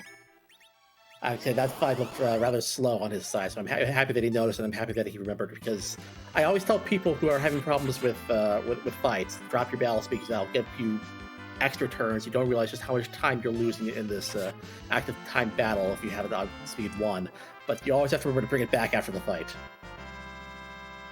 Yeah, it's a thing that is a very difficult skill. All our runners are through the bottom of Baron. All of our runners have now lit the lamp for objectives 1, 3, and both halves of 4. Nitzy's grinding. He's got to get a little bit of experience for that moon comfort. Bardic's already popped the whale, so doesn't have to sit through the whale cutscene again, but did do an up and back to try and get a character. But he knows his fate lies on the moon. Nitzy wrapping up some eggs here. We're going to see how deep he goes here. Maybe wants to get Palom up and spinning here because he's on a single melee comp. Like, we haven't, again, no Kayn, no Cecil, so he's going to just try and jam these eggs for 68k and get this party up. Maybe Zeke was just anticipating the fact he had no physical output with this party. It was just like solo edge, and so he's taking Edward as the kind of adamant armor holder if one pops on the moon, or if you get the pink tail. I mean, it's a very interesting party composition there. It might pay off this case, because the fact that we haven't found that Cecil does mean that the spoon word is going to provide you with that extra melee attack, that melee damage. So definitely, I think it's going to wind up being a good choice on Zeke's side. Bardic hasn't checked Sheila 1 yet. Does not want to leave this by the wayside before leaving the Earth behind, so we all know it's just a spoon, but, you know, you can't leave this behind. Zeke's going to be our first runner, I believe, on the moon with the intent of slaying dragons and or other bosses. Zeke's going to take a quick check into the Hummingway shop.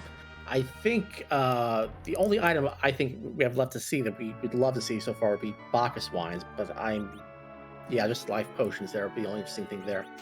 I think the Bacchus wines had to be under the hook route, since you have to find 2 of those tier 5 items that way.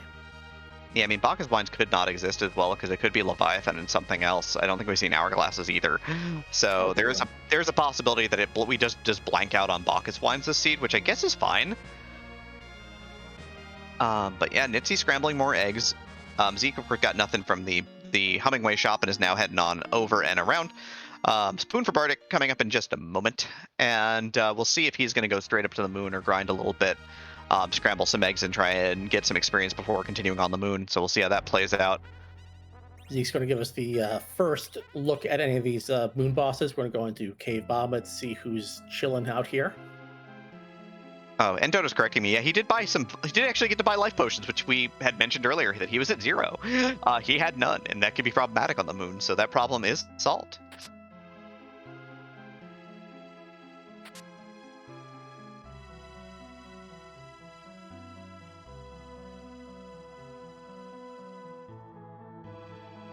He continues to grind. Looks to be about the mid 40s, upper 40s at this point, but still wants a few more levels. Wonder if we're trying to get that maybe the Cure 4 and Life 2 combo on Forum. Baigen is the pop here at Cave Bahamut. This is a rough one. Hits fairly hard. Melee attacks are real big here. Lots of damage output here. Edward just gets absolutely tagged, though, 2 in a row and just goes right down. It looks like this is where Zeke is going to decide to cash out some darts here. Yeah, that was Excalibur right there for 7k. Excalibur no more, just gone forever here. But instead, he's just going to try and push out the damage on the center spot here. Going to get a nuke off real quick. Wall comes up now, so you can't nuke it again without a little bit of help. Sid gets tagged a second time, and he is history. Half the party down at this point, but we've done like 16k to the mid, so Quake should kind of get us through here. Never mind, Quake's not going to get us through because your caster is toast. That's a lot of damage coming out in that spot there, and I think the fact that Zeke has yet to find a curse rigger, another way to gain to agility 1, is going to be to his detriment. Yeah, Baiken just big flexing with the snake arms here. Bardic having a bit of a trouble, but he's grinding some eggs, but his Rosa died. He didn't have a setup move, didn't like throw a siren or a coffin here. So, or hourglass or coffin to kind of do a setup here. So he's gonna have to patch up the party and try again. That egg is sort of lost on the character that you want. Zeke gonna get the news that there's no paladin here for him, so you should be happy at this point in time that Excal Dart's gonna probably come into play a second time.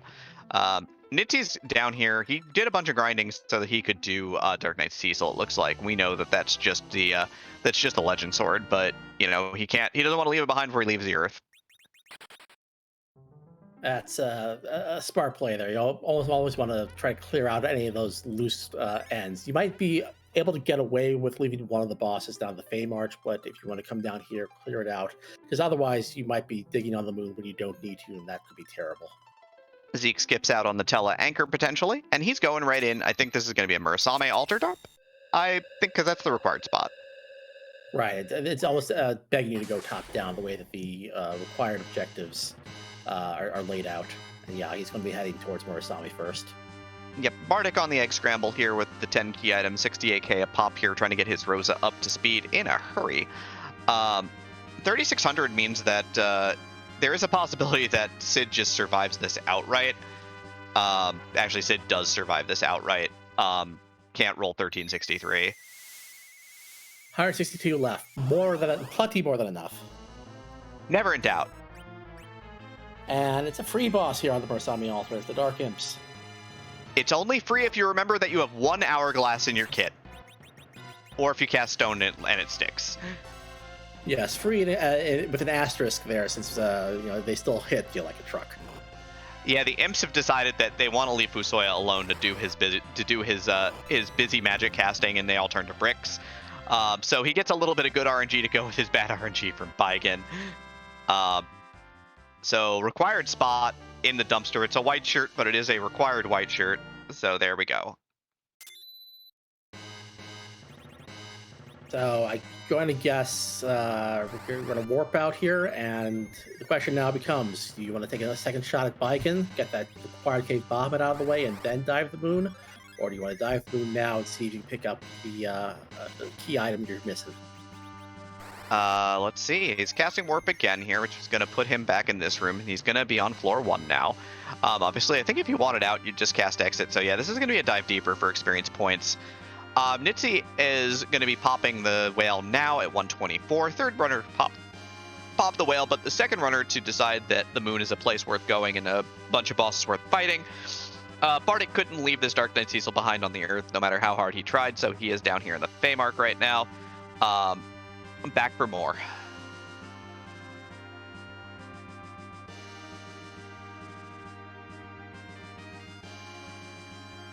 There's like Zeke is going to clear out the bottom of the moon here. Try to get more experience. I think that he probably feels that if he has a few more levels, he'll be able to take out that Baiken, the required Baiken at Cave Bahamut. I'm rooting for Bardic to just ditch. I'm rooting for Bardic to just not go to not go back into the Fey March.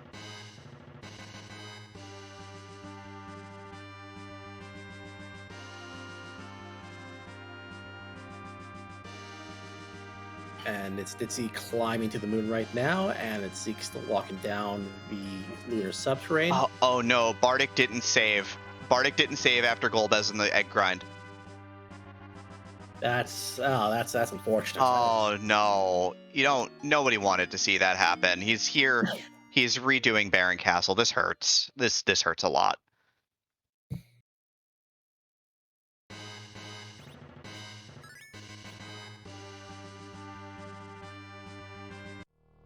As Bardic does redo that, which is definitely unfortunate. We do have Nitzy opening up the hairdryer chest, seeing if we can get something interesting from this trap chest. Zeke has found Plague.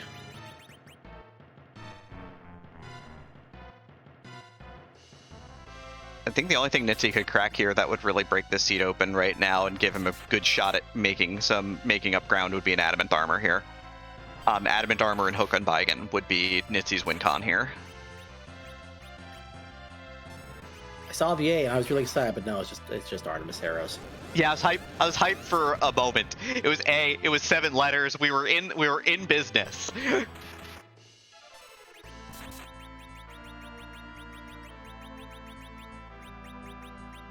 Man, now of course, very happy to have life potions here is Zeke, as he is going to be able to resurrect Fusoye here. Right, get everyone back up, get the count back on again. Yeah, Edge drops dead the last possible second, unfortunately. Or fortunately, as if there's still a lot of damage to be done, because then you could just res him up again with Sid next turn. Yeah, that is really good time. It does give you a extra character to raise up so that the count can reset. If we needed to after this nuke, we will, looks like. It looks like nitzy is also going to go to Cape Bahamut first, and we'll see how he deals with the Baigen. Hopefully it goes all right.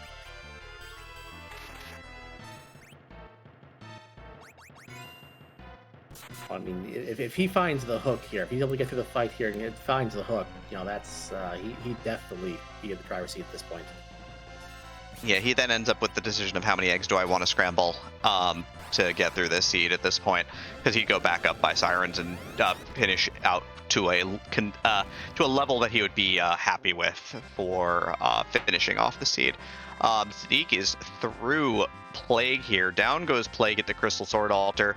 My beloved spot, and it's got a pan.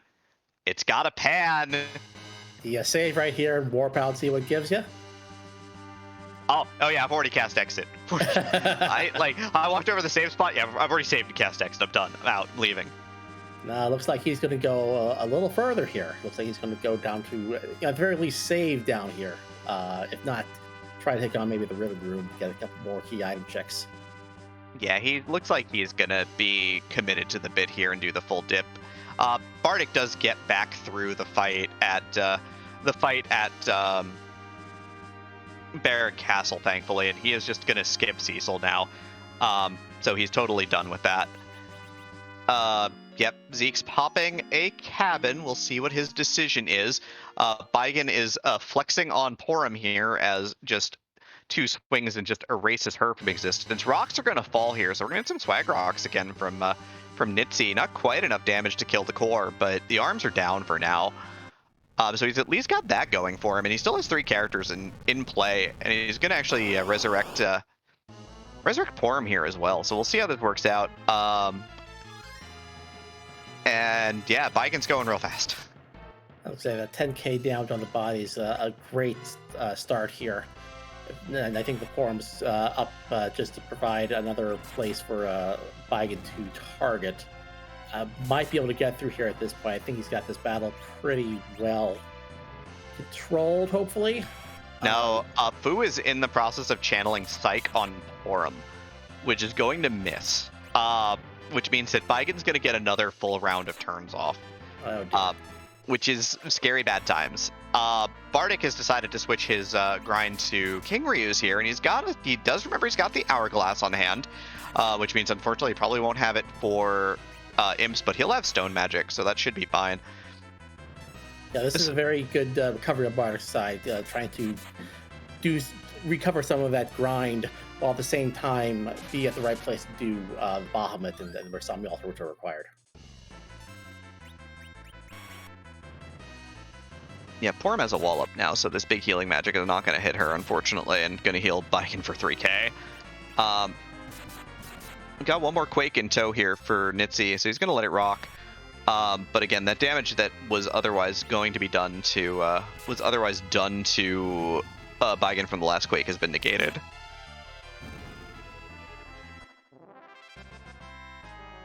Yeah, Zeke's on the full clear as he tears up the orbs real quickly here at, I believe this is White Spear Altar from that experience count. It's a pass, so now he's super incentivized to not leave. No, absolutely. I mean, a pass is a good find. Doesn't mean that once you clear out the moon, you never have to come back. If the hook is found elsewhere. I mean, if you find it, for example, in the ribbon room, which I think people might want to go to before doing the White Spear Altar normally, that could be a really nice find for Zeke, save him some extra time. Yeah, Zeke's intent, I think, was to do the much faster Crystal Sword Altar and White Spear Altar first, but speaking of fast, I guess I was wrong. This is going to be even faster, because he's going to put down the controller, grab a drink, maybe get a stretch in, and just relax for a minute here. I was saying, this could also, for example, if Bardic wants to go down and do the bottom of the moon, this is an excellent spot to pick up that experience that he had lost. To get 200,000 from just sitting here and doing nothing.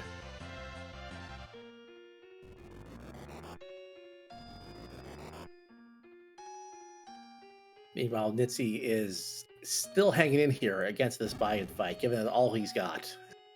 And yep, there it is. He's through. He is through now. Oh yeah, center is down. Slay the dragon right from the heart here. Arm's gonna explode and probably kill a character, unfortunately, but it's Fu. Oh no, it did. Sorry, it had 18 health left. My bad. Oh, it is a hook, by the way. Free hook. There's free hook. Free hook party time at the bottom of the moon in the ribbon chests. That pan's not gonna pay out. That pan doesn't mean a dang thing anymore. Zeke's our first runner in go mode. He just has to get through that Baigen. That's going to be the biggest issue in front of him. But once he's through that, he's got the rat tail of the hook, so he can trade in the rat tail. Now get the crystal. He's got the pass as well. I mean, he has a pretty clear shot as long as he can get through this Baigen. Yeah, Zeke looking real good right now, all things considered, unless Baigen really stonewalls him a couple of times. But he's got a pile of health, and he's got, you know, everything that you could ever want. Bardic's got Berserk Edge going off here right now, so likely to get through this fight in just a moment, and then he's got to go underground. He's got to go down to the bottom of the moon. Again, he'll be very lucky to note that the 200,000 experience fight is required as well, so that'll fill out his party really nicely.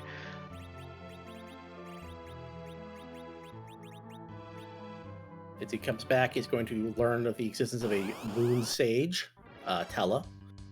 And meanwhile, yes, Zeke starts the fight here for the second time. See what we can do. We're going to start by throwing out a Silk Web to slow down the Baigen. Yeah, with the intent probably to cast Quake with Fu instead of something else. Didn't match up the party, though, again. Edge is at no health. Oh, God. Or is just Baigen just... Oh, God. Oh God, Baigen is hungry for something. I think blood. Oh God, Fu is dead. There is no God, and everything is wrong. And this, I think, is going to highlight the biggest problem that Zeke's going to have. I'm afraid is that his agility situation doesn't look the best. Because goodness me, that Baigen was swinging pretty fast. Yeah, Baigen getting his flex on today. Basically stopping Zeke in his tracks, because, you know, if you can get through this fight, it's kind of he's in the end game, and instead Baigen is just like, Baigen's real big. Baigen's real chumpy. nitzy is taking a little bit of time to open up some boxes here on the moon, finds the Defossil Warlock fight. I mean, I guess we're digging for adamant armors at this point. I can't think of any other reason why we'd be looking for anything on the moon at this point. It's the only thing that matters at this point from a box would be, can I nick an adamant armor for free? This is probably the best fight to find. This fight is completely non-threatening, at least. Bardic's on the dip here. He's on his way down. He is at the altar now for we know it's Dark Imps. We know they drop to a single stone, so he is going to get through this hopefully pretty quickly. This time Edward cuts down the rear arm and image is cast from edge. So this is much better setup play here this is much better setup play right now for Zeke, as he's going to get some blinks rolling and he's going to get the slow on. And yeah, this is how you want to be. And yeah, it looks like Edward drank Bacchus wine and is going to town right now. Yeah, this is the proper setup for this fight. This is how you want to do it. Right. This is a great job on Zeke's side to keep at it, to realize that, you know, the way your strategy is set up at the first time you tried this wasn't quite working. So let's try to be a little more clever about it, try to be a little more defensive about it, and yeah, he looks like he's going to have a much better time here. Yep. He did find a tier 8 item in that box. Unfortunately, it was Crystal Sword. Yeah, 1 and 3. Didn't get the one he wanted, though. And yeah, Edward's about to finish this fight off in a moment here for Zeke. Even with the arms coming back, it does not matter. It does not mean a darn thing at this point. Nitzy had 2 coffins in hand. He cashes them out really quickly for the first 2 Dark Imps to be dropped. Bardic's through, so he's going to get his kill of the altar here and mop up. He's got both moon spots done that are required, putting objective 5 on the table. We know the hook is the last thing that we need. We know the hook is waiting for us deep in the bowels of the moon. Is he also throwing out a cheeky little life potion there to get some extra experience from killing these imps? 3rd time's the charm for Zeke. Bygon's history. Hook in hand, rat tail in the other. He's headed back to Earth in go mode here. 136.45. Casting exit hopping on the whale, and his day on the moon is done and done. Did not have to check the Masamune altar. Bardic is heading on in right now, and Nitzy is going to probably head in deeper as well. Both our runners here both still need the hook and are both trailing. Please remember that the stakes are that this winner take all. 3rd place in the group matchup against Big Bane later this week for a spot in the brackets. Zeke's got it. Zeke's got the inside track at this point in time, but anything can happen. Z can always just show up and say, "No, I don't think you can win right now." So you can never tell what's going to happen. Last chance for an adamant armor here if our lovely tail collectors decide that they want to give you the pink tail and then decide on second thought no. Here's an adamant armor instead, but we'll see if that's the case. Especially with the Edward in your party, you're really rooting for the adamant armor. I mean, because that's going to help you out a lot in this final fight.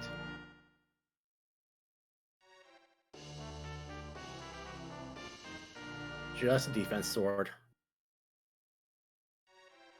I guess it's a dart, but it's not exactly what you're looking for here. But hey, crystal in hand, hour 38, pass in the other hand.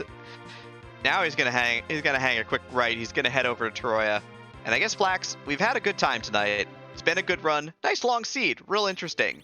It's about that time for some important questions though, that may need answering. Oh, there's so many. Let's see if I can remember them all. Well, I think the first important question is that why are we seeing all these flags in the chat? Why are we seeing all these flags in the chat? I never understood this.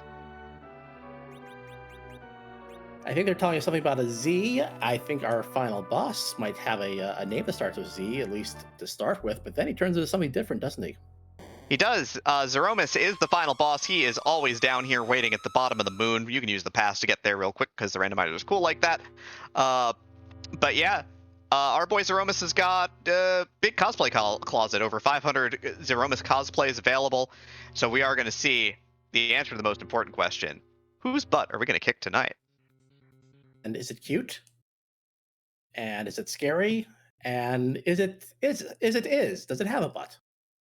Is it going to ruin a speed run today is really the question.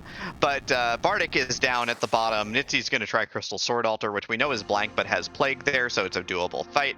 Bardic is going to be our second runner to get the hook in hand here, given his routing, so that'll be great. But most importantly, though, Zeke has turned in and started the Zeromus fight here. We'll see how his agility state is. We'll see if he can get some Zerks up. We'll see if this fight plays out properly or not. Yeah, you got that Edward does not have the Adamant armor. Only has the 1200 hit points, so you're going to need to be very vigilant with your nerfs of the Big Bang if you want to keep Edward alive. Yeah, Edward can survive a nerf Big Bang at 1257 at least, but man, this is going to be Sketch City for a little bit.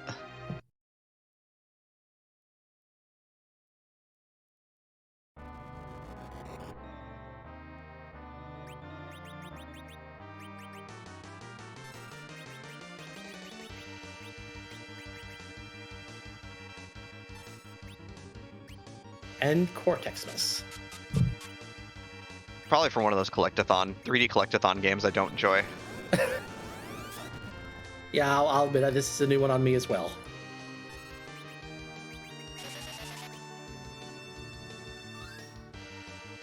Meanwhile, Bart does have that hook, is exiting out of here. Does not get the pass that Nitzy's going to have once he gets through the plague here. So he's going to have to go back to the Earth and come back to the moon in order to get down to his own Z fight. Yeah, gonna cost him a couple of minutes of time here, but yeah, he's got the hook and he's headed back.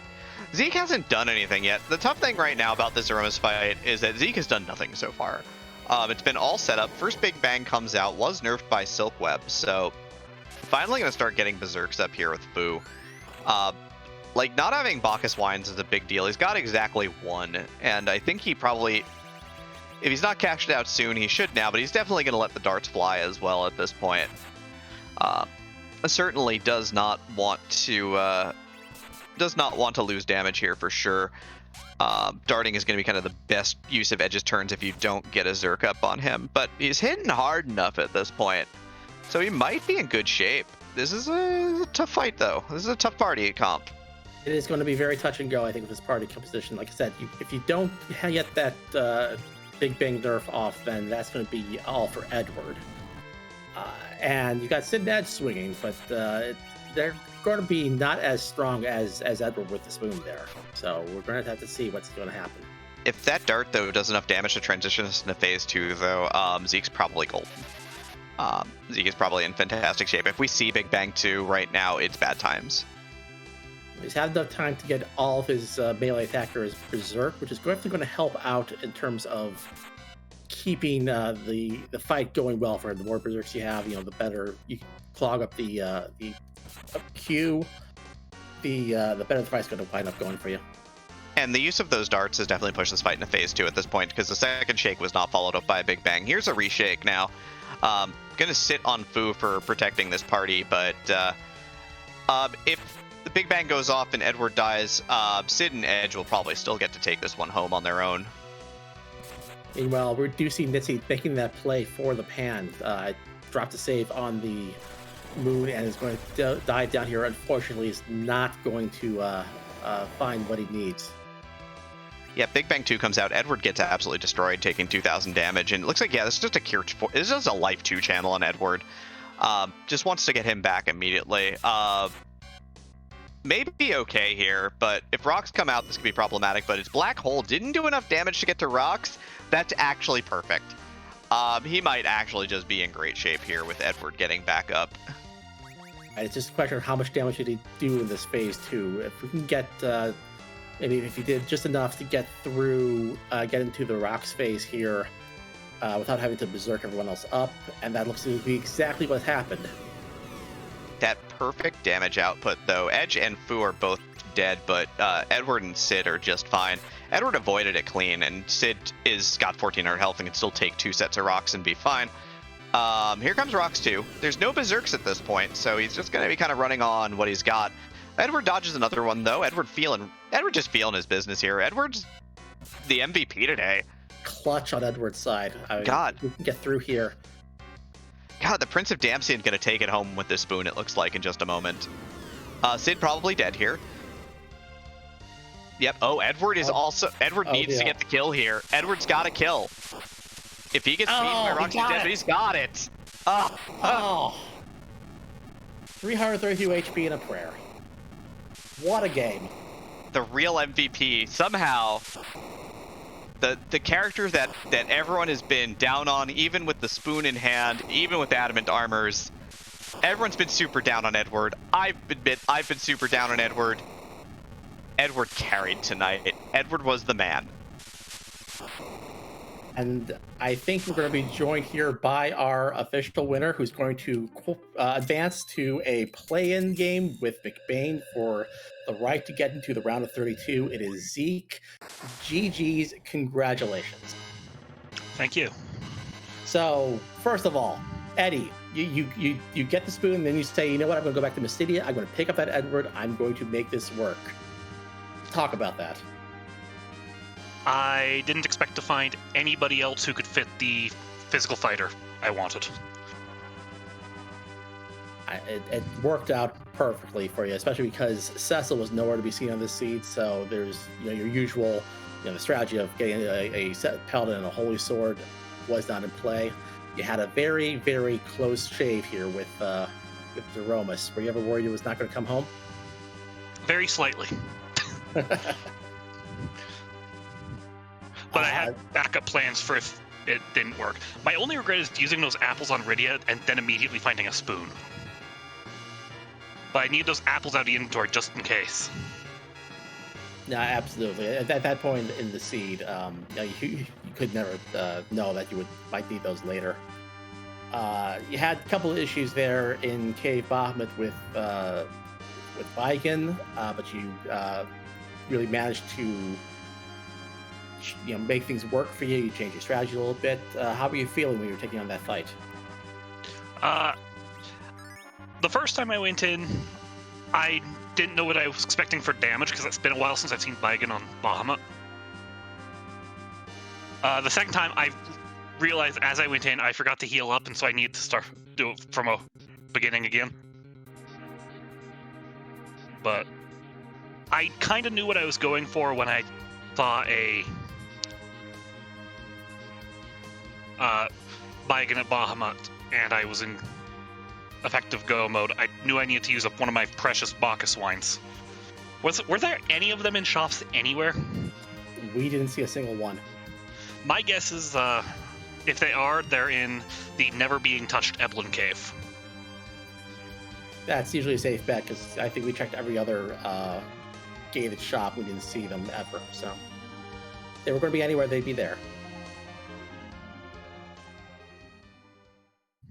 One thing that was really interesting earlier on in the seed is that all three of you took slightly different routes of the overworld and faded different checks.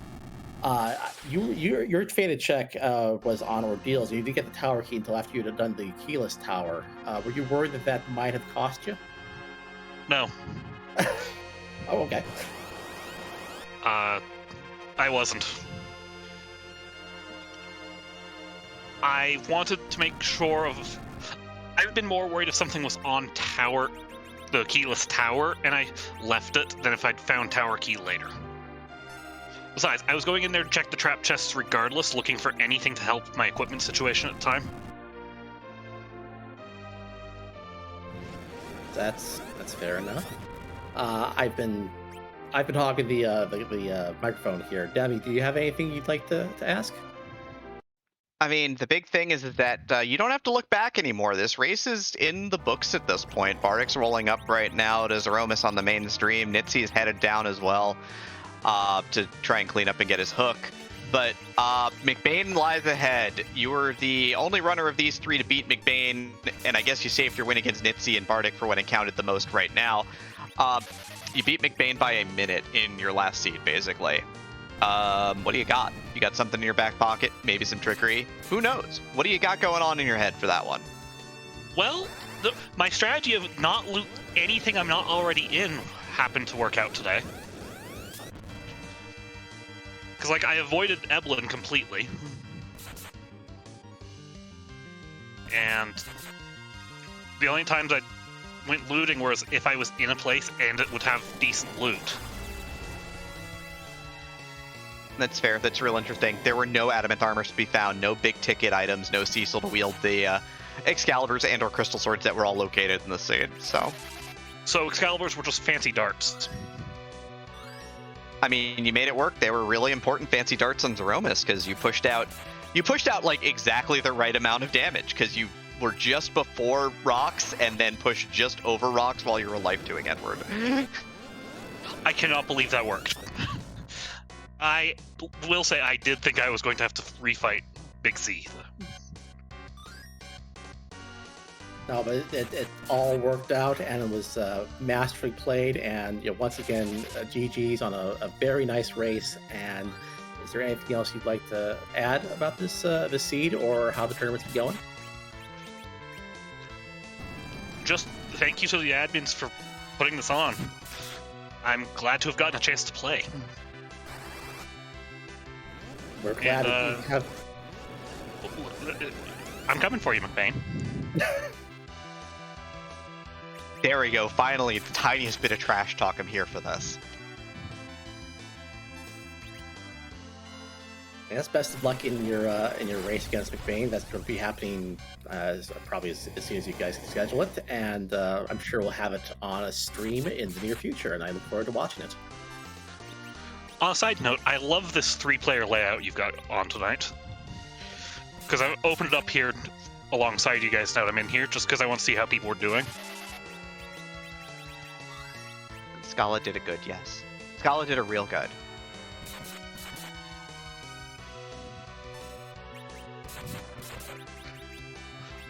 Yeah.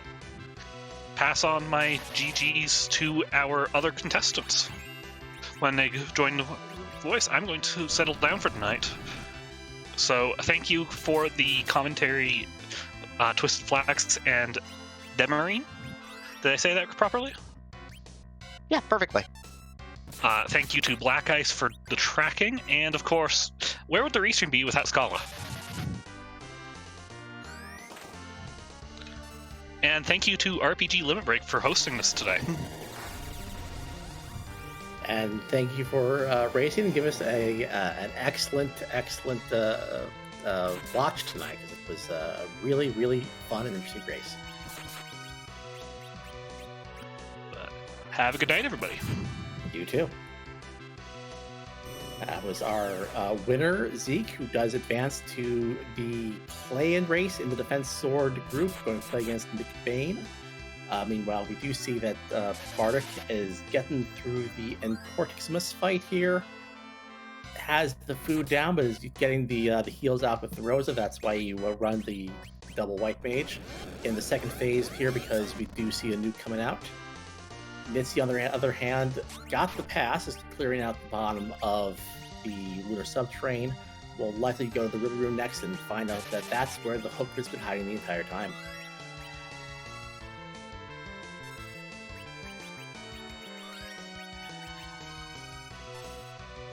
Yeah, certainly just a lot of ups and downs for our runners for sure here tonight. Bardic, of course, looks like Edge and Sid are kind of going through, and they've done most of the work at this point, so we're going to get some victory fireworks here for the team. We're a couple swings away at this point in time, or I guess a couple darts away from Edge at this point, so looks like Bardic's going to wrap up pretty well here. Certainly a race well run, but just a couple of tricky, tough spots in this seed for sure, and that Cecil wipe is gonna... I don't know if we bring that one up, honestly. Like, that one's tough. That's that's an unfortunate feeling when you're going to wind up being probably about 10 minutes behind, assuming that we can get through these meteos. Rosa has a good dodge there. Of course, it does drop the Edge. Yeah, gonna have to res up the Edge here. Gonna cast Life 3 to get Edge back. Probably needs to get one more dart in to finish up the seed at this point.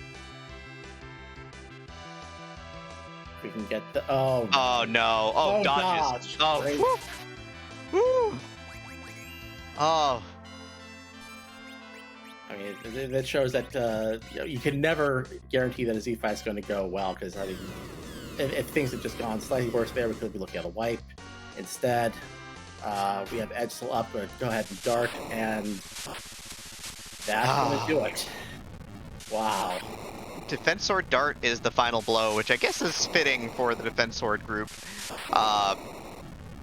Yeah, Bardic is going to finish second in this race, which, as we all know, unfortunately means that Bardic, who has been a great competitor and certainly a tough out this tournament, even with the 2-3 record, is going to be done for the event. But man, what a good runner! Like, just played real well through the event. Oh, absolutely. All these three runners have done an exceptional job in this event, and I do want to shout out both Nitzy, Bardic, and our winner Zeke, and say that they all deserve a follow, so please go ahead and drop them a follow. But I do believe we have been joined here by Bardic Panda. GG's and commiserations on the race. Well, I went further than I ever thought I would, so all's good, especially since I had fun. Well, that's great to hear. How do you think the seed laid out for you? I think that I would have been a lot closer to Zeke and maybe beating him if I hadn't forgotten to save after my grind. I didn't want to bring it up, but yeah, Yeah. that's I thought I had saved. My brain told me I saved. And I didn't. But I do want to compliment you on a very good recovery there. I mean, after you realized what had happened, you went back to the moon almost immediately, and you did some grinding up there. And I think you really recovered, very well to finish. Not that far behind Zeke. At that point, I figured that if other people were going to be stubborn about clearing Earth just in case, then my only way to possibly catch up was to head to the moon and hope the hook was there. So that's what I did. And it was. And again, like you said, it was just a little unfortunate with the reset, and that ended up kind of playing out the wrong way with Dark Knight Cecil. But yeah, otherwise, just really well run. I think that the only other thing I could say is that you kind of routed things a little backwards on the overworld from the other two runners, and there's nothing wrong with that. But when Fu showed up in the party, Fu showed up in Zeke's party at 800 hit points and Nitz's party at 800 hit points and got Quake at 900 and Nuke at 1100. So yeah, that is the other real big factor, is you getting Fu at 55 minutes as opposed to getting Fu at 20. When I ran into Fu, I figured I might be behind because of that. Yeah, you were much less behind than it looked like at first. Edge did good work, and you were running really tightly, so it was actually really good because you did a lot less looting in a lot of spots. Well, once I had things comfy where I knew Edge could handle them, I didn't need to loot anymore. Yeah, makes good sense. We were watching your Z fight at the end here, and both you and Zeke, both you and Zeke had some slightly risky, dicey propositions there at the end with the Meteor. I think your Rosa dodged one exactly when she needed to. Yeah. The crystal ring helped there. Yeah, absolutely. That was very clutch on Rosa's part.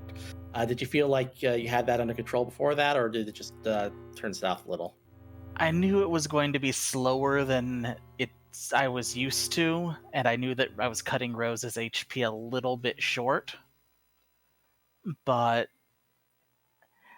up until that last little bit when I wasn't quite sure, probably would have gone faster if I had just zerked Edge up again rather than trying to throw it to victory, but I hoped that I was close enough that a throw might get it down, And as Scala, our researcher, is pointing out in chat, he did dart the defense sword for the win, which is perfect for the defense sword group. Yeah, that's the way to end it if you have to. Oh, I mean, unfortunately, this does mean we're going to have to be saying goodbye to you for this term, but I think you played really well. How do you think it worked out for you?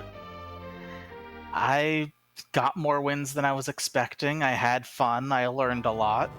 Had fun chatting with Zeke and nitzy and other people. And this isn't the last you'll see of me. I'll be on comms or in tracking and stuff with you guys. Oh, hey, we can always use the support, so it's great to hear. One of us. Yeah, I am one of you already.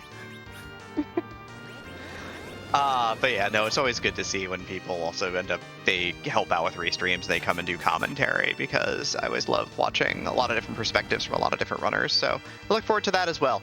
Also look forward to you maybe racing the ladder or doing community races as well, because, I'm sure that if you keep at it, you're going to keep getting better at this, and then, you'll probably crush the next tournament.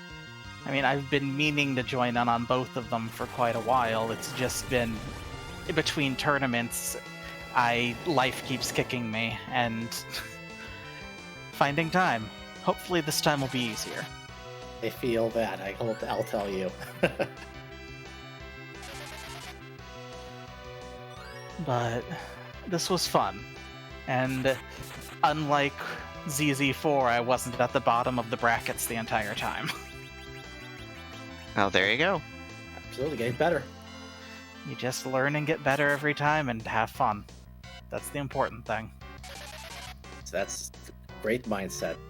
So once again, thanks for racing tonight. You put on a heck of a show, and I really look forward to seeing you, on either side of the commentary booth. All right. Well, Have fun with the rest of the race. Thank you. Our second place finisher, Bardic Panda. Again, give all our runners a follow, and also give our restream team a follow. Skull Kitty's been doing great jobs behind the scene, as she always does. Black Ice has been tracking wonderfully, keeping us on our toes, making sure we know exactly what's happening, because it's 3 screens instead of 2, so it could be a little cross-eyed here. We're trying to follow all the action, so great job all around. Of course, my co-commentator, Dem Green, is doing a great job as well. And of course, Twisted Flax here on the microphone with me, as well as we are watching nitzy do some hybridized reflect strats here on this Aromas fight here. So got some Zerkers, got a wall up on Porum, reflected a nuke and a white so far this fight. So he's got some reflected magic damage in as well. Food gets dropped to 57, but I think he's channeling out a Cure 4, so he should be fine. Yeah, it looks like he's going to go for the double dip on the Cure 4s here just to make sure that his party is up and good. And going to kind of go from here and probably let the Berserkers push through for a while. Edge and Sid, though, not as geared as a lot of the other characters have been, so the reflected spells are probably very helpful here. Right, but on the other hand, definitely have much more in terms of hit points and levels on all these other characters, so you don't necessarily have to worry about getting a high roll Big Bang too much. Throws out Elixir there to heal up Porum. I mean, you could take a pretty high roll under Big Bang here and still have quite enough in the tank to heal up after that. So this should be in a much more secure place than either of the other 2 runners tonight.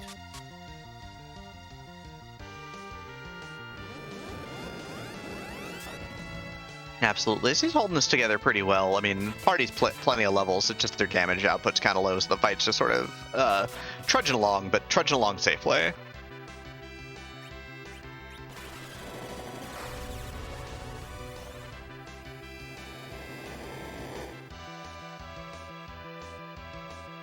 And while nitzy continues this fight, just want to say that we're going to continue our coverage of the Adamant Cup tomorrow. We got a couple more races on tap. We've got Simbu versus Lady ID 19. That's going to be taking place at 6 p.m. on our Free Enterprise channel.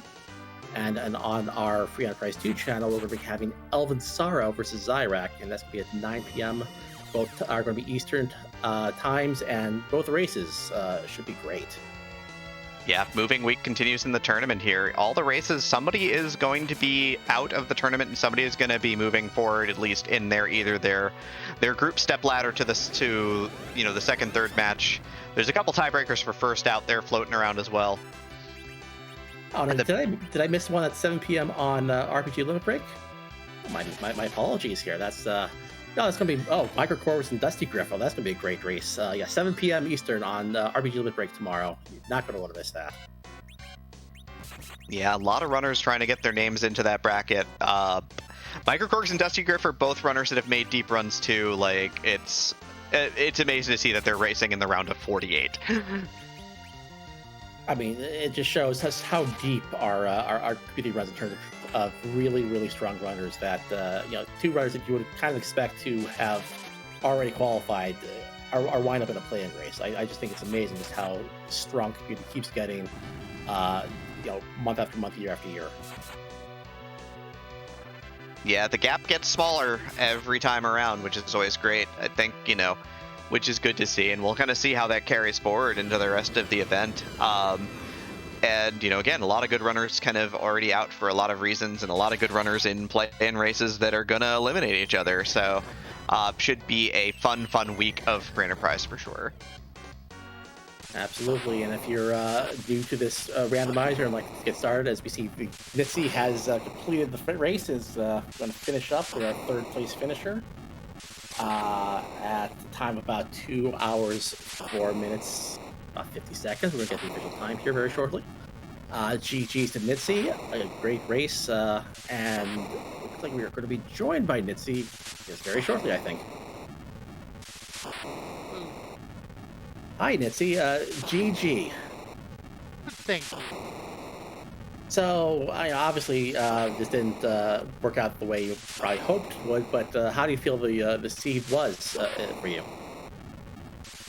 It wasn't too bad. It was play find the hook, and I did a little bit of metagaming, some stuff I might not normally do. So, I took some of the lower percentage plays, and unfortunately, they just didn't work out. But that's going to happen. I'm really mad at myself for the Golbez play because that cost me, I think, at least 6, if not more, minutes there. And I felt at that point I was probably very proud of it. So, I played a decent race. I I really can't complain. Zeke and Bardic are Panda are great runners, and they do great work. And GG to Zeke, and good luck to him against McDane whenever that match is. And Bardic's going to be around, and I'm sure he's only going to get better as well. Yeah, that was unfortunate with that the Golbez popping up there. That's probably one of the only bosses left in the pool that really could have given you any issues there. So, commiserations, because that really was unfortunate. But you did recover from there, I thought, rather nicely. Yes, I was thinking to myself as I decided, I was like, okay, I need to make a bit of a bold play because I played around with going back to DQC at Levy, and I was like, okay, who's out of the pool? Blarg's out of the pool, Bahamut's out of the pool, like all the major ones I thought of, and then the second I walked up to him, I went, of course, haha. I forgot about him, and unfortunately I lost a 50-50, and yeah, that's probably where things turned for the most part. I don't know if the other runners did a lot more looting. I don't know where Cecil was. Neither do we. I mean, Okay. it's either hook route or on the giant because we saw hide nor hair of our favorite paladin. Yeah, I took that one trap chest in the lunar subterranean, and it had jokes with the crystal sword there, so I was like, oh, thanks game. But on the flip side, you did get a very early foo, which I'm sure must have felt like a really nice find. It did. When I found Foo there, I was like, okay, I've got an edge. I've got a Sid. Let's go party rock. Let's hope for, you know, if it's Foo and Kane, or maybe Foo and Seesaw, I was just, hoping a little too much. But Foo and Palom. So I took Foo, and we got Nuke pretty much right away. So I think whatever time I may have potentially lost, I gained back with microwaving a bunch of stuff. And then unfortunately it was just making a little percentage plays. I left Moon to chase Pan. That was probably in hindsight a mistake, but there were 2 checks there. Maybe the hook ends up being there. And then maybe things turn around a little bit differently. Who knows? That is, unfortunately, of course, you won't be advancing into the play-in race. But overall, how do you feel the tournament has gone for you? It's got better. I seem to do quote unquote better in group stages than I do more mass qualifiers. So I love this format, and I loved the flag set. It I really enjoy high completion seeds, so it definitely played to my strengths there. Fortunately, things didn't quite work out the way I had planned them, as not everybody can go 5-0.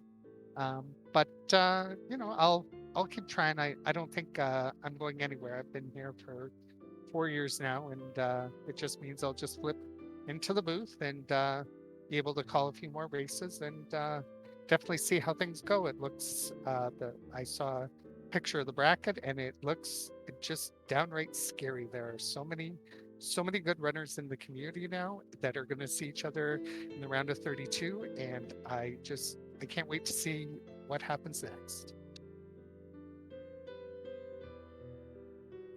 That's absolutely true. The bracket is looking like it's going to be very exciting to watch if you can't play in it. Deborine, anything you'd like to add? Nope. Always good to see you compete, my friend. So, tough out tonight, but I'm sure that you'll continue to be around and continue kicking butt.